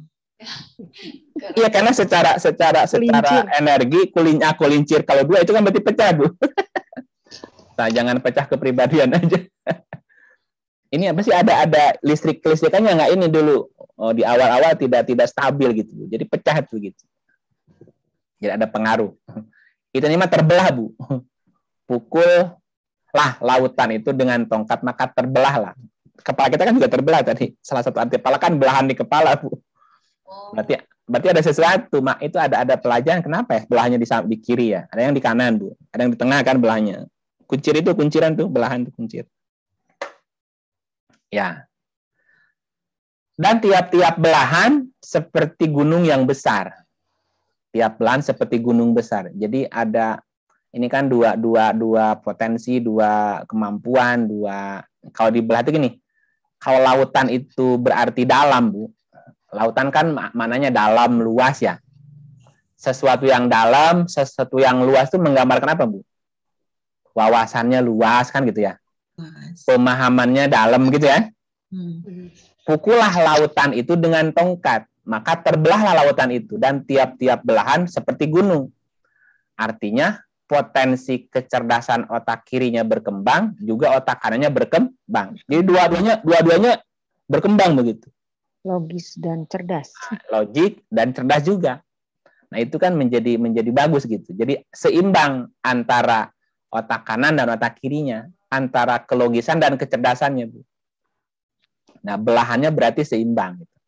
Pukullah lautan itu dengan tongkat. Memang untuk bisa membangkitkan kelogisan dan kecerdasan, ya butuh orang yang cerdas juga gitu. Seperti Musa gitu ya. Jadi falak di sini artinya terbelah ya. Gitu, artinya terbelah. Tongkat itu berarti mengeluarkan potensi ya, Bang? Asoka itu potensi jadi kecerdasan yang udah terasah, Bu. Makanya jadi tongkat artinya. Asoka itu nanti juga identik dengan wadil mukodasi tua. Wad itu lobus. Wad itu lembah, suci, tua gitu. Jadi sama-sama cerita. Ini nanti dicerita. Pernah diterangin di cerita Musa dulu Asoka itu. Ya, jadi Musa yang udah dewasa, Bu. Ya. Asoka itu, nah, jadi orang yang kecerdasannya udah terasah, dia bisa memukul laut, dia bisa memukul batu, bisa memancing, mengeluarkan potensi yang ada pada dalam diri tiap orang gitu. Kan dia kan berpengalaman dalam mengasah kecerdasannya gitu. Udah punya tongkat namanya. Dan tongkat ini juga bisa berubah nanti jadi ular gitu kan. Yang sesuatu yang menakutkan, jadi jin nantinya, Bu. Jadi dia bisa melahirkan karya-karya besar, bisa membuat sesuatu karya yang apa namanya spektakuler gitu, Bu. Termasuk tadi memecah batu kan gitu, jadi 12, termasuk memecah lautan jadi 2 seperti gunung gitu. Jadi si orang-orang ini menjadi apa namanya semacam pionir ya. Pionir dalam membangkitkan gitu semangat, membangkitkan pengetahuan dan seterusnya gitu.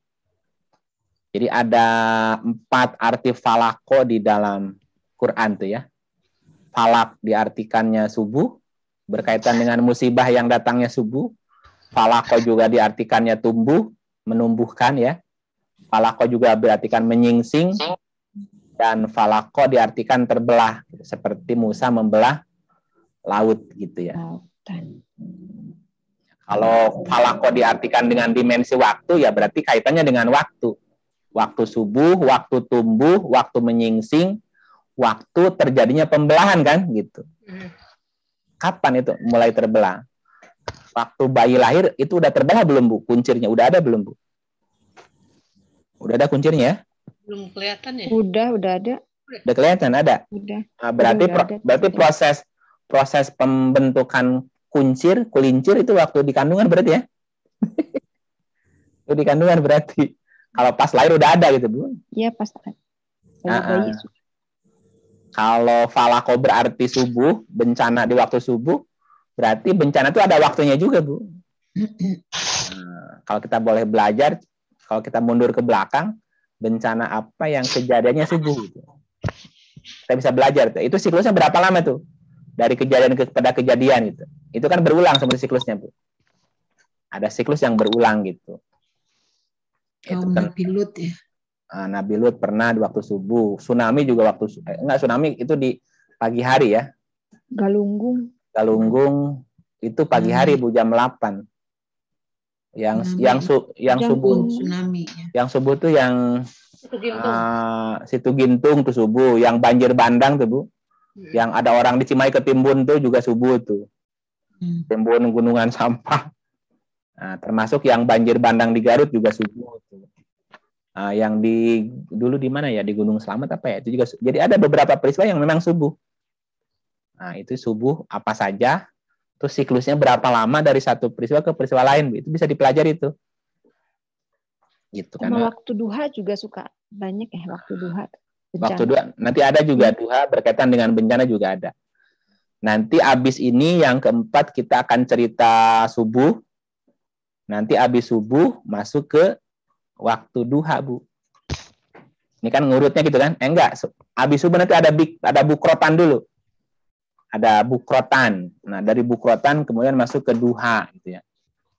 Yang kelima itu bukrotan. Bukrotan itu diartikannya esok hari. Terus guduwi. Bil guduwi wal asol. Masih ada 10 lagi. Masih ada berapa? Kan baru 3 ya ini ya? Ya. Baru 3 kan, benar? Nah, apa 3 itu? Tadi apa? Fajar. Falak. Ketiga itu falak. Ya, yang ketiga kan falak. Yang pertama fajar. Ya. Habis fajar yang kedua. Suruk. Yang pertama isrok, suruk. Yang kedua fajar. Yang ketiga falak. Falako, baru 3 berarti. Nanti 4-nya subuh. Atau sobaha. Sobah kan. Gitu. Jadi falak sendiri sebetulnya, sobah juga sendiri. Tadi kan kenapa falak diartikan subuh ya? kalau falak itu berkaitan dengan waktu terjadinya musibah, di waktu subuh gitu. Nah, subuhnya sendiri apa artinya gitu?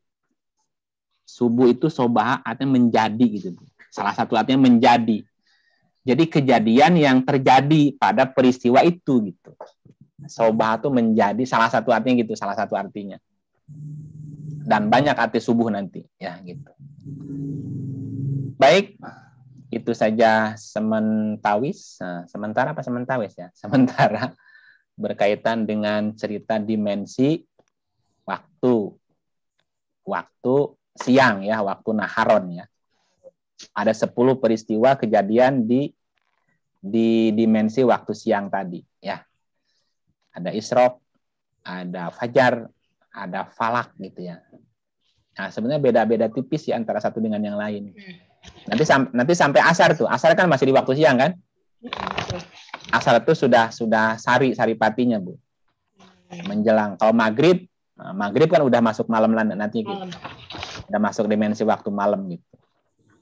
Dan semuanya bisa bermakna double kan? Bisa makna ufuk atau makna diri kan gitu.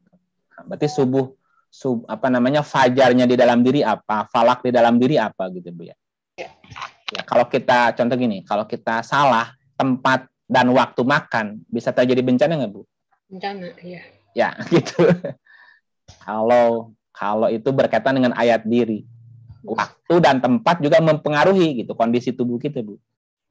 Jadi pola makan yang jadi salah. pola makan salah kan itu masalah waktu yang salah, Bu. Gitu. Nanti juga bisa ada bencana di situ. Begitu, Bapak Ibu. Silakan kalau ada yang mau bertanya. Tidak ada? Alhamdulillah, nggak ada yang nanya. Ya, gimana Bapak Ibu? Ada tambahan? Ada koreksi?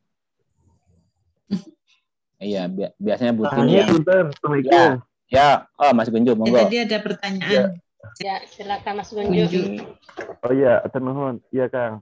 Alhamdulillah udah bangun anaknya. Jadi bisa ngobrol. Mau tanya Kang di chat box tadi Kang terkait arbatun hurum yang terkait kerusakan. Jadi apabila kita memotong binatang darat saat bulan suci ini sama artinya kita membuat kerusakan gitu Kang, mohon pencerahannya. Oh, di luar tema itu ya. Kan tadi tentang kerusakan katanya. Iya. Maksudnya apakah hal tersebut berkaitan dengan kerusakan gitu Kang? Jadi yang merusak gitu Kang. Pencerahannya Kang. Oke, jadi gini. Ya, kan tidak boleh membuat kerusakan di bumi. Di bumi. Karena ekosistem tadi ya. Karena merusak ekosistem. Kenapa sih mesti ada arbaatun hurum? Itu berkaitan dengan ekosistem supaya tidak rusak kan? Nah, ketika kita melanggar itu maka akan ada kerusakan. Nah, gini kan? Dibaca lagi ayatnya nggak apa-apa. Baik, ya. 936 ya. Boleh nggak digeser-geser ya? Sesungguhnya bilangan bulan di sisi Allah adalah 12 bulan. 12 ya, oke.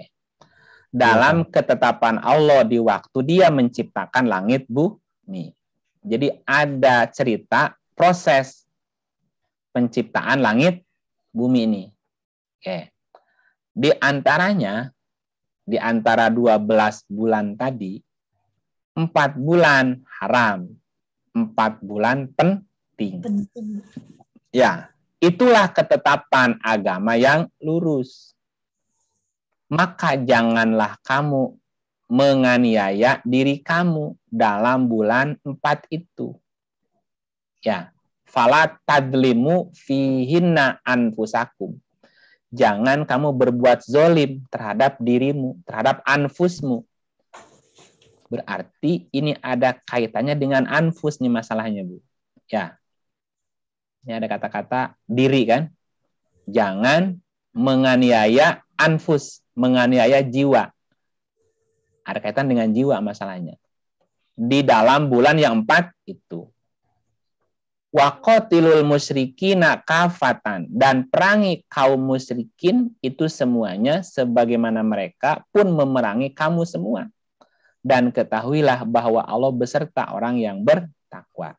Nah, berarti ada pelanggaran. Ketika ada pelanggaran di 4 bulan haram tadi, ya, nah pelanggaran itulah yang dilakukan oleh kaum musyrikin. Mananya apa? Ya kalau kita melanggar, jangan-jangan kita juga masuk jadi musyrikin gitu loh. Oke. Ada orang yang mengundur-ngundur. Sesungguhnya mengundur-ngundurkan bulan haram itu adalah menambah kekafiran. Karena ada kepentingan berkaitan di bulan 4 tadi, ada larangan. Akhirnya bulannya digeser. Ya. Sesatkan orang-orang yang kafir dengan mengundur-ngundurkan itu. Artinya itu 4 bulan sudah pakem. Nggak boleh diundur gitu maksudnya, Bu. Tapi ya. faktanya. Ya. Mereka menghalalkan pada suatu jadi arba'atun hurum itu berkaitan dengan satu musim. Nah, diartikan 1 tahun, Bu enggak? Aman itu 1 musim. Ya, kalau 1 tahun itu 12. Kita lihat ayatnya. Yang sebelumnya tadi. Inna iddatas syuhur, sesungguhnya hitungan atau bilangan bulan di sisi Allah, bilangan bulan, suhur, bulan-bulan. Kalau sahrun 1 bulan. Bilangan suhur, bulan atau beberapa bulan di sisi Allah adalah 12 sahron. Bilangan bulan di sisi Allah 12. Nah, 12 itu bahasa Arabnya sanatan, 1 tahun. Sanatan ya. Kalau sinin beberapa tahun. Aman itu 4 bulan. Bukan 12 bulan. Ya, kan 4 bulan tadi ya? Ya. 4 bulan itu 1 bukan 1 tahun. 1 musim. Nah, ada orang yang menghalalkan di 1 musim dan mengharamkan di musim lain. Agar apa? Agar mereka menghalalkan apa yang diharamkan. Berarti ada keharaman selama 4 bulan. Gitu ya? Ya.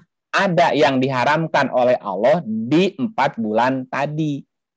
Karena ada kepentingan, dipindahin tuh bulannya.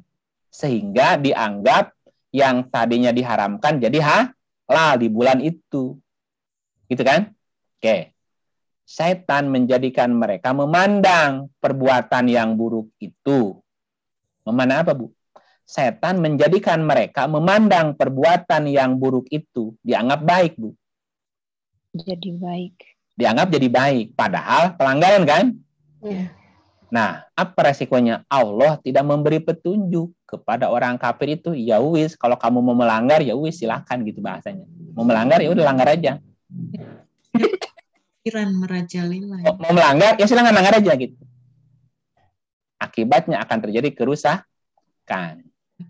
Nah, 4 bulan itu salah satunya diharamkan membunuh. Di 4 bulan itu gitu, apa yang diharamkan? Salah satunya membunuh. Surat 5 binatang. Ayat 2, membunuh binatang buruan darat. Hai orang yang, kalau lihat dari 1 apa? Hai orang yang beriman, penuhilah akad-akad itu. Aufu bil uqud. Uqud itu artinya perjanjian. Kalau dalam bahasa kitanya konstitusi. Atau bahasa lainnya apa ya? Yang sifatnya kesepakatan bersama, Bu. Bukan referendum apa ya?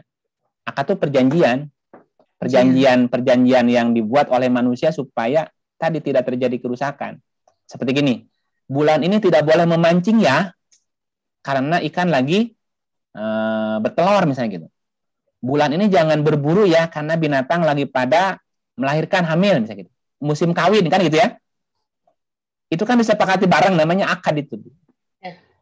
Jadi ada akad, ada perjanjian antar sesama dalam kehidupan manusia, Bu, untuk tadi kelestarian alam kan?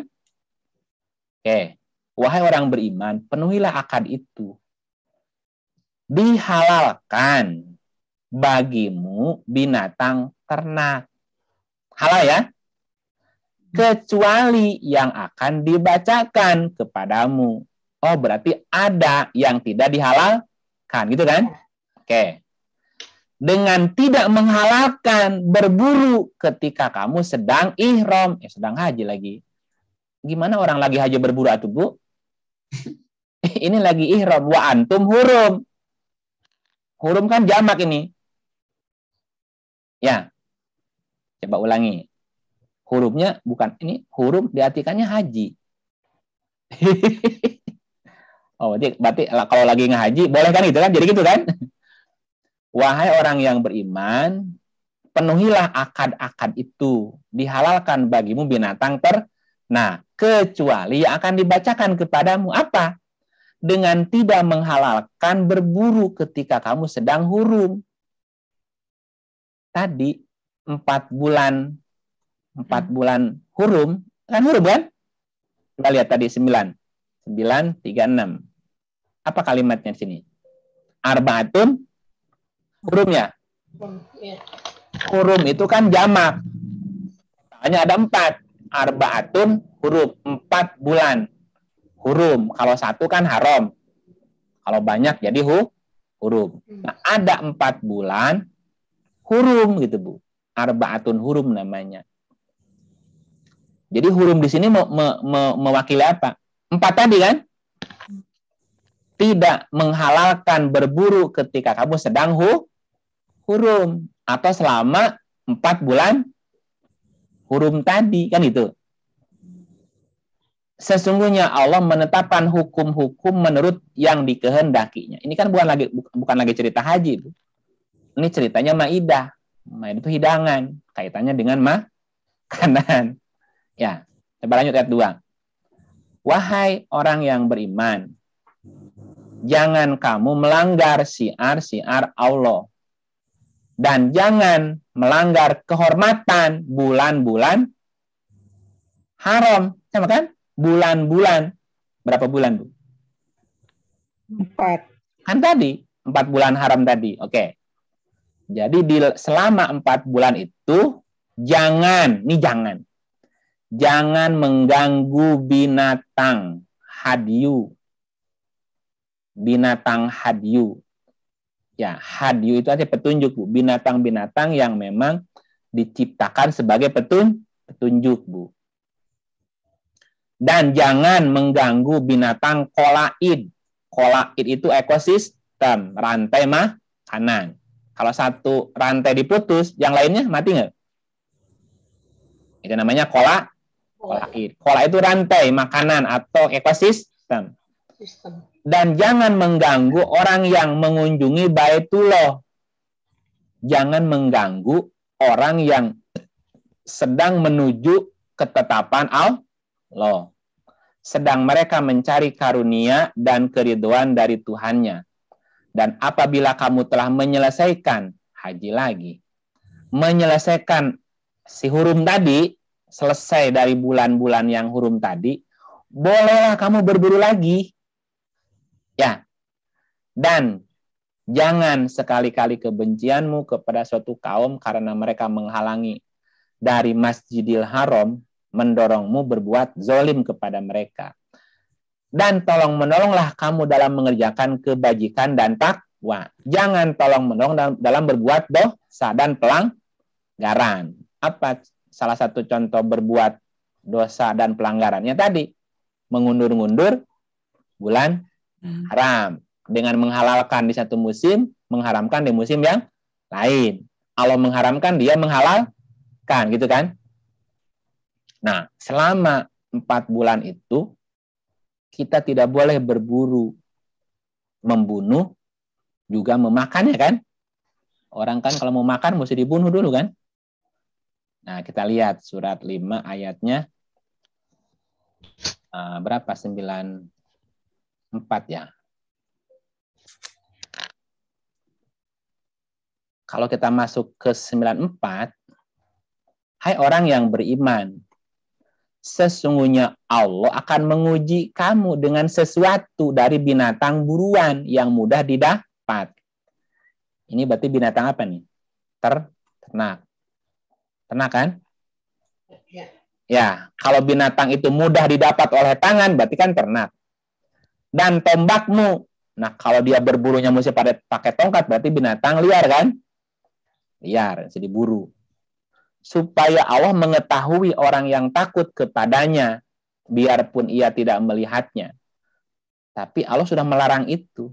Barang siapa yang melanggar, nah ini, barang siapa yang melanggar batas sesudah itu, berarti dia melakukan apa?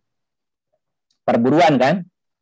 Dia berburu atau dia membunuh binatang tadi atau selama bulan haram, maka baginya azab yang pedih. Tunggu aja azabnya. Nanti ekosistem rusak, udah repot urusannya. Hai orang beriman, jangan kamu membunuh. Tuh. Jangan kamu membunuh binatang buruan sedang kamu sedang hurum. Wa antum hurum. Selama kamu hurum. Barang siapa di antara kamu yang membunuhnya dengan sengaja, udah tahu nggak boleh ngebunuh. Maka dendanya mengganti dengan binatang ternak seimbang dengan buruan yang dibunuhnya. Menurut putusan dua orang yang adil di antara kamu sebagai hadiah yang sampai ke Ka'bah. Jadi kalau kita membunuh binatang itu binatang langka, Bu. Untuk kembali melestarikan tadi butuh biaya berapa, Bu? Jadi kita mesti bayar denda untuk biaya pelestarian itu, pelestarian binatang tadi yang udah kita bunuh. Gitu. Jadi lumayan. Atau dendanya membayar kafarat, memberi makan orang-orang miskin. Dia mesti membiayai penelitian riset tentang binatang tadi, Bu. Ya. Atau berpuasa seimbang dengan makanan yang dikeluarkan itu, atau dia puasa bicara. Tidak ngomong 2 bulan. Nah, biar tahu rasa. Supaya dia merasakan akibat yang buruk dari perbuatannya. Allah telah memaafkan apa yang telah berlalu. Ya, berlalu yang tidak tahu, dulu nggak tahu. Tapi kita melakukan. Allah memaafkan apa yang telah berlalu. Yang lalu ya udah berlalu karena ketidaktahuan. Nah, udah tahu sekarang ini tidak boleh membunuh binatang ternak, binatang buruan selama hurum tadi. Barang siapa kembali mengerjakannya, niscaya Allah akan menyiksanya. Allah Maha Kuasa lagi mempunyai kekuasaan untuk menyiksa. Ya tunggu aja nanti bencana yang akan timbul. Nah, penggantinya apa? Selama hurum tadi dihalalkan bagimu binatang buruan laut dan makanan yang berasal dari laut kan gitu. Sebagai makanan yang lezat bagimu dan bagi orang yang dalam perjalanan, dan diharamkan atasmu menangkap. Oh, menangkap juga nggak boleh ya? Gitu. Buruan darat selama kamu diharamkan juga menangkap binatang buruan darat selama kamu dalam hurum tadi. Selama huruman. Dan bertakwalah kepada Allah yang kepadanya lah kamu akan dikumpulkan. Ini kan udah jadi ketetapan, nggak boleh dilanggar gitu bahasanya. Apapun alasannya. Ya kalaupun kepaksa, tanda petik memaksakan diri, ya saya bilang, ya semoga Allah memaafkan ya. Kenapa semoga Allah memaafkan? Karena ada ayat sebelumnya, Allah memaafkan apa yang telah berlalu. Ya, kalau itu belum tahu. Kalau udah tahu gimana? Ya udah, saya nggak bisa ngomong apa-apa. Gitu, Mas. Saya nggak bisa ngomong apa-apa. Iya, Kang, betul. Berarti Kang, memang ini dipertegas lagi lah, arti kalau anak-anak mah aman ya, Kang, lah arti mau makil balik mah boleh lah gitu ya? Atau gimana, Ya, Kang? si anak kan nggak tahu. Iya, kan boleh lah berarti ya. Iya, tapi jangan kita yang punya niatnya orang tuanya. Orang tuanya niat. Kan orang tuanya tahu.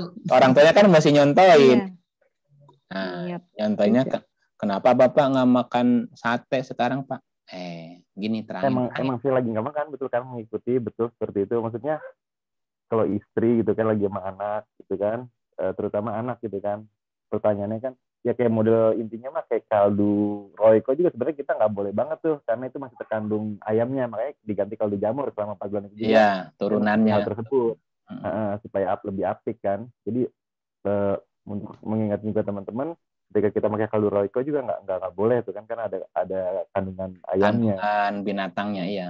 Binatangnya betul, harus diganti kaldu jamur. Nah tadi pertanyaan yang lebih dalam lagi, kan anak-anak kan ada yang bilang butuh apa ya namanya, gimana itu Kang, apa dibatasi juga jangan sampai yang ayam tadi diganti yang makanan benar-benar ikan lah gitu intinya. Gimana kamu penjelasan lebih lanjut? Ya orang tuanya udah tahu kalau bisa berhenti dari yang ada unsur binatangnya gitu.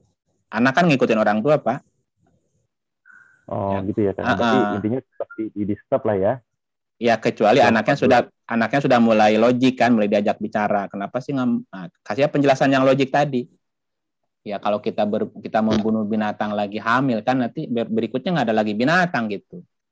Misalnya gitu. Jadi ini ada masa di mana para binatang pun ada masa kawin gitu kan, masa mengandung, masa hamil.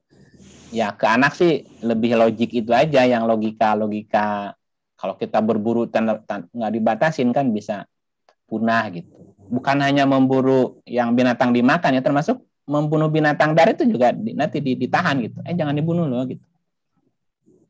Iya benar Kang. Karena satu lagi terakhir kan yang apa namanya yang saya tahu pernah nanya ke warteg gitu kan terkait itu juga. Itu tadi terima kasih banget kan, berarti tergantung tadi kan Kang bilang tergantung orang tuanya ya. Bahwasanya ketika itu kan saya pernah tanya sayurnya pakai kaldu Royco Bu ya. Oh iya kita pakai kaldu Royco. Makanya kita juga harus berhati-hati tuh ketika lagi 4 bulan ini. Lebih sering sih anjurannya kita semua lebih masak di rumah aja dibanding kalau keluar kan kita harus tanya dulu kan mereka pakai kaldu apa gitu. Kalau seringnya sih pakai kaldu Royco untuk apa namanya melezatkan masakan dan campuran gitu. Ya itu kalau mau lebih berhati-hati. Tapi kalau terpaksa nggak ada lagi makanan ya usahakan yang ikan gitu. Jangan yang dagingnya gitu. Walaupun mungkin bumbunya masih ada kaldu ayamnya gitu. Sayurannya gitu kan, sayur sopnya gitu kan, sayur sop. Iya. Kangkung juga kadang-kadang pakai kaldu Royco gitu kalau kangkung juga. Karena jarang orang kan pakai kaldu jamur kan, jarang. Rata-rata ya kaldu ayam atau kalau enggak sapi kan. Kaldu jamur ada. Iya. Ada ya kaldu jamur, maksudnya anjurannya ada di supermarket. Iya, masalahnya kan tidak semua orang udah jarang jadi resep. Rata-rata kan kaldu dari ayam gitu kan, kalau kaldu sapi gitu. Betul. Ada sih kaldu jamur kalau orang nyari kan ada gitu. Ada banyak. Ada saya pakai. Iya. Kang atau non Kang Iya, sama-sama. Kalau ada yang alergi kayak gitu gimana ya? Alergi apa? Kalau ya alergi. Alhamdulillah baik-baik. Alergi apa ikan? Ikan kayak gitu. Ada nggak? Kalau misalkan ada. Biasanya nggak semua ikan alerginya, Bu. Ada hanya beberapa ikan alerginya gitu, ada yang enggak. Iya, kalau semua ikan alergi gimana, Bu? Masa makan nggak pakai ikan, Bu? Apa ikannya ayam? Mungkin juga masaknya kurang bersih kali ya. Iya, ikannya apa? Ayam, kok ikan ayamnya?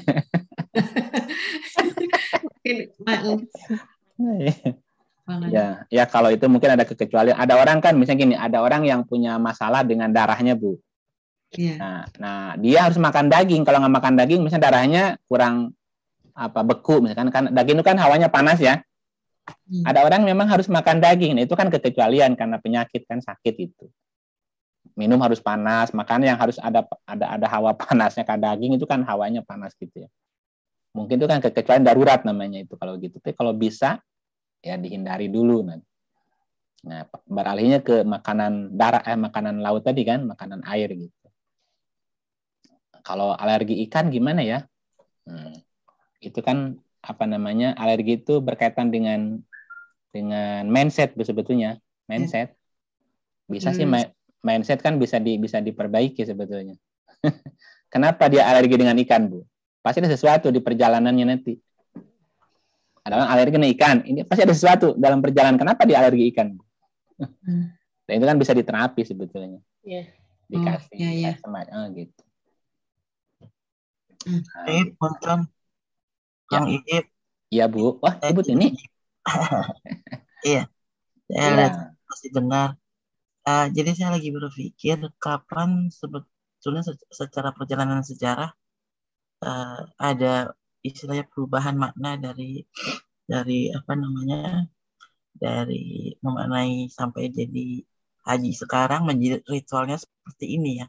Padahal kan maknanya itu adalah haji itu berkumpul untuk berdiskusi dan ya berhujah kan, berargumentasi, menyampaikan ide, gagasan gitu Bu. ya, dan menghasilkan pertemuan besar global untuk menghasilkan.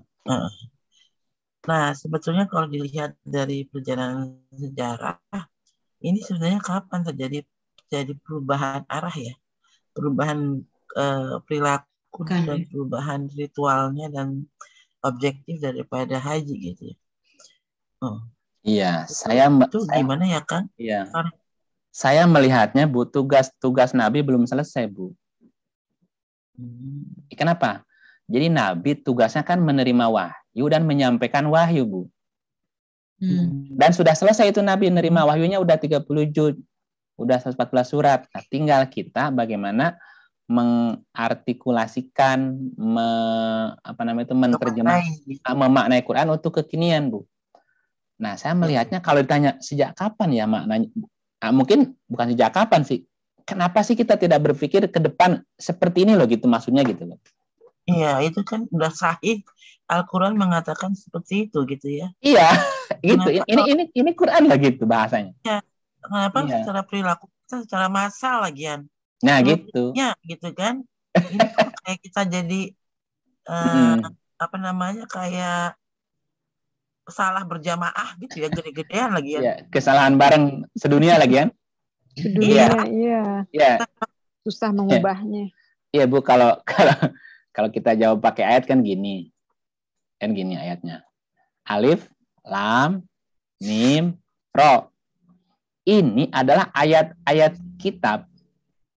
Ini adalah ayat-ayat Al-Kitab. Tilka ayatul kitab. Alif, lam, ro. Ini adalah ayat-ayat Al-Kitab. Dan kitab yang diturunkan kepadamu dari Tuhanmu itu benar gitu. Akan tetapi kebanyakan manusia tidak beriman, Bu. Gimana coba? Kebanyakan manusia nggak beriman kepada Quran ini gitu. Mempelajari. Quran ini aja ya. Ini kan dari dulu, Bu. Jadi orang, saya bukan dari sejak kapan? Susah mikirnya bukan gini pertanyaan.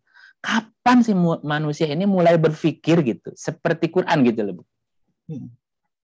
Ya daripada mikirin orang Bu, kebanyakan tidak beriman ya mending kita aja ngerjain lah duluan sendiri. Gitu. Lama-lama kan idenya mulai nyebar kan, si A, si B, 2, 3, ya gitu aja. Kalau ngerubah orang sedunia, mana mungkin lah kemampuan kita terbatas Bu. Iya. Seperti kalau disebut mimpi, silahkan punya mimpi, tapi yuk kita berangkat dari kita aja. Makanya saya mulai dari diri sendiri Bu. Walaupun aneh di hadapan orang kan, kamu nih aneh katanya, kamu aneh. Bukan aneh. Ini perintah Tuhan begitu masalahnya. Mau aneh mau enggak ya saya mesti kerjain gitu bahasanya gitu. Nah, apa faktornya coba perhatikan ayat ini. Apa yang membuat orang tidak beriman kepada Quran? Ini ada kode alif, lam, mim, ro. Nah, yang membuat dia tidak beriman karena dia tidak alif lam ro. Alif itu artinya biasakanlah. Biasakanlah. Habituasi. Lam itu meramaikan. Mim itu Quran. Ro dengan proses berpikir logik. Alif biasakan, lam meramaikan, mim itu Quran, umul kitab, mim. Ro itu ro'yu. Pikiran logik. Biasakan meramaikan Quran dengan cara berpikir logik. Ini very fundamental ya Kak. Ya Kang. Iya. Lamro ini. Jadi yang harus bisa diangkat menjadi sebuah apa ya? Ya memang jadi dianggap aneh ya.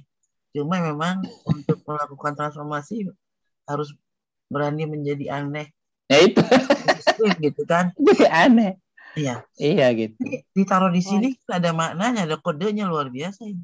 Ini kode. Dan inilah ayat-ayat Alkitab. Jadi orang membaca Quran sebagai Alkitab, Bu. Kalau nggak pakai ini, nggak pakai berpikir logik, ya tadi jadi klinik. Jadi semacam ya kepercayaan yang tidak logik gitu loh, Bu. Kalau kita berpikir logik, iya ya, dalam setahun 12 bulan. Itu kan binatang darat butuh ada waktu untuk kawin, ada masa untuk mengandung, melahirkan, sampai dia dewasa, sampai tumbuh berikut boleh berburu lagi. Ini pun berkaitan dengan ekosistem supaya nggak rusak. Itu kan ada sesuatu yang perlu kita renungkan di situ. Ada siklus yang mesti dikembalikan gitu loh, Bu. Iya. Nah, kalau ini keberlanjutan yang baik. Iya. Ya, dan selama 4 bulan itu ada prosesi. Ada prosesi sebelum jatuh di bulan Zulhijjah, orang itu pergi haji. Nah, para calon haji ini yang mau berangkat di bulan Zulhijjah, itu kan persiapannya sejak awal Ramadan. Iya. Jadi ketika jatuh awal Ramadan, itu orang sudah mulai melakukan riset. Iya. Penelitian, Bu, tentang isi-isi Quran, apa yang mau digali nih? Urusan ekonomi, politik, sosial, budaya, atau pertahanan, keamanan, sains, teknologi, terserah. Lakukan sesuai dengan bidangnya masing-masing yang 12 tadi gitu. Ahli kedokteran, dia gali Quran dari sudut atau kacamata kedokterannya. Ahli kimia, dia riset Quran dari pendekatan kimia. Ahli fisika, ahli matematik, silakan dari mata airnya masing-masing. Nah, awal Ramadan sampai akhir Ramadan itu kan punya bahan untuk dihujahkan nanti. Jadi argumentasi, masuk ke bulan Syawal itu artinya hipotesa. Iya. Jadi Syawal itu artinya membuat sebuah hipotesa, Bu, dari penelitian tadi selama Ramadan. Iya, iya. Masuk Dzulqa'dah membuat kaidah hipotesanya. Iya. Dibuat dalam semacam tulisan atau karya ilmiah atau disertasi atau apa namanya, jurnal gitu kan? Iya. Nah, untuk dihujahkan di bulan Zulhijjah itu. Iya. Itu yang saya ingat dari ya tentang haji, tentang apa, haji itu adalah itu berkumpul untuk bisa menyampaikan ide, gagasan gitu ya, dan menjadi sebuah titik tolak untuk sebuah pertumbuhan peradaban gitu kan. Bangkitnya peradaban manusia, Bu. Nah, ini kan selama bertahun-tahun berhaji-haji kan tidak merubah peradaban, Bu. Iya. Karena tadi bahasanya apa nggak alif lam ro. Iya.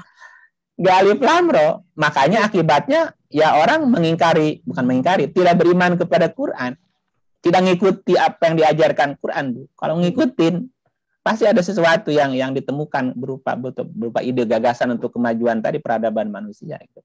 Iya. Ya, jadi ini kan kebanyakan manusia tidak beriman kepada Quran. Ketika Quran bicara A, di lapangan lain cerita gitu, Bu.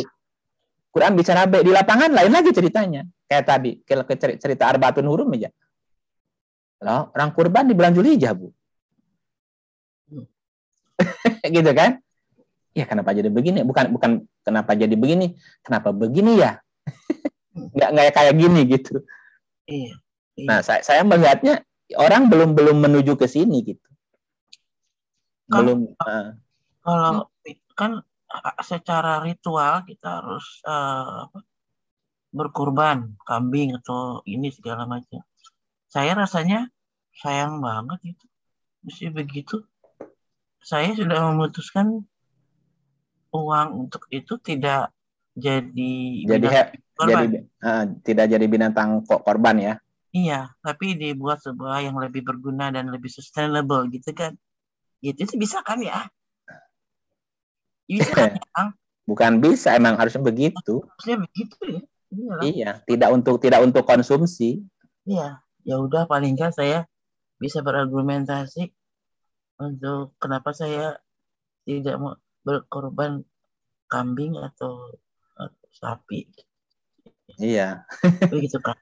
Iya, kalau segala macam kiriman mesti begini. Astaga, ini gimana ya? Gitu ya. Ya, jangan diperdebat, jangan. Nuhun Kang.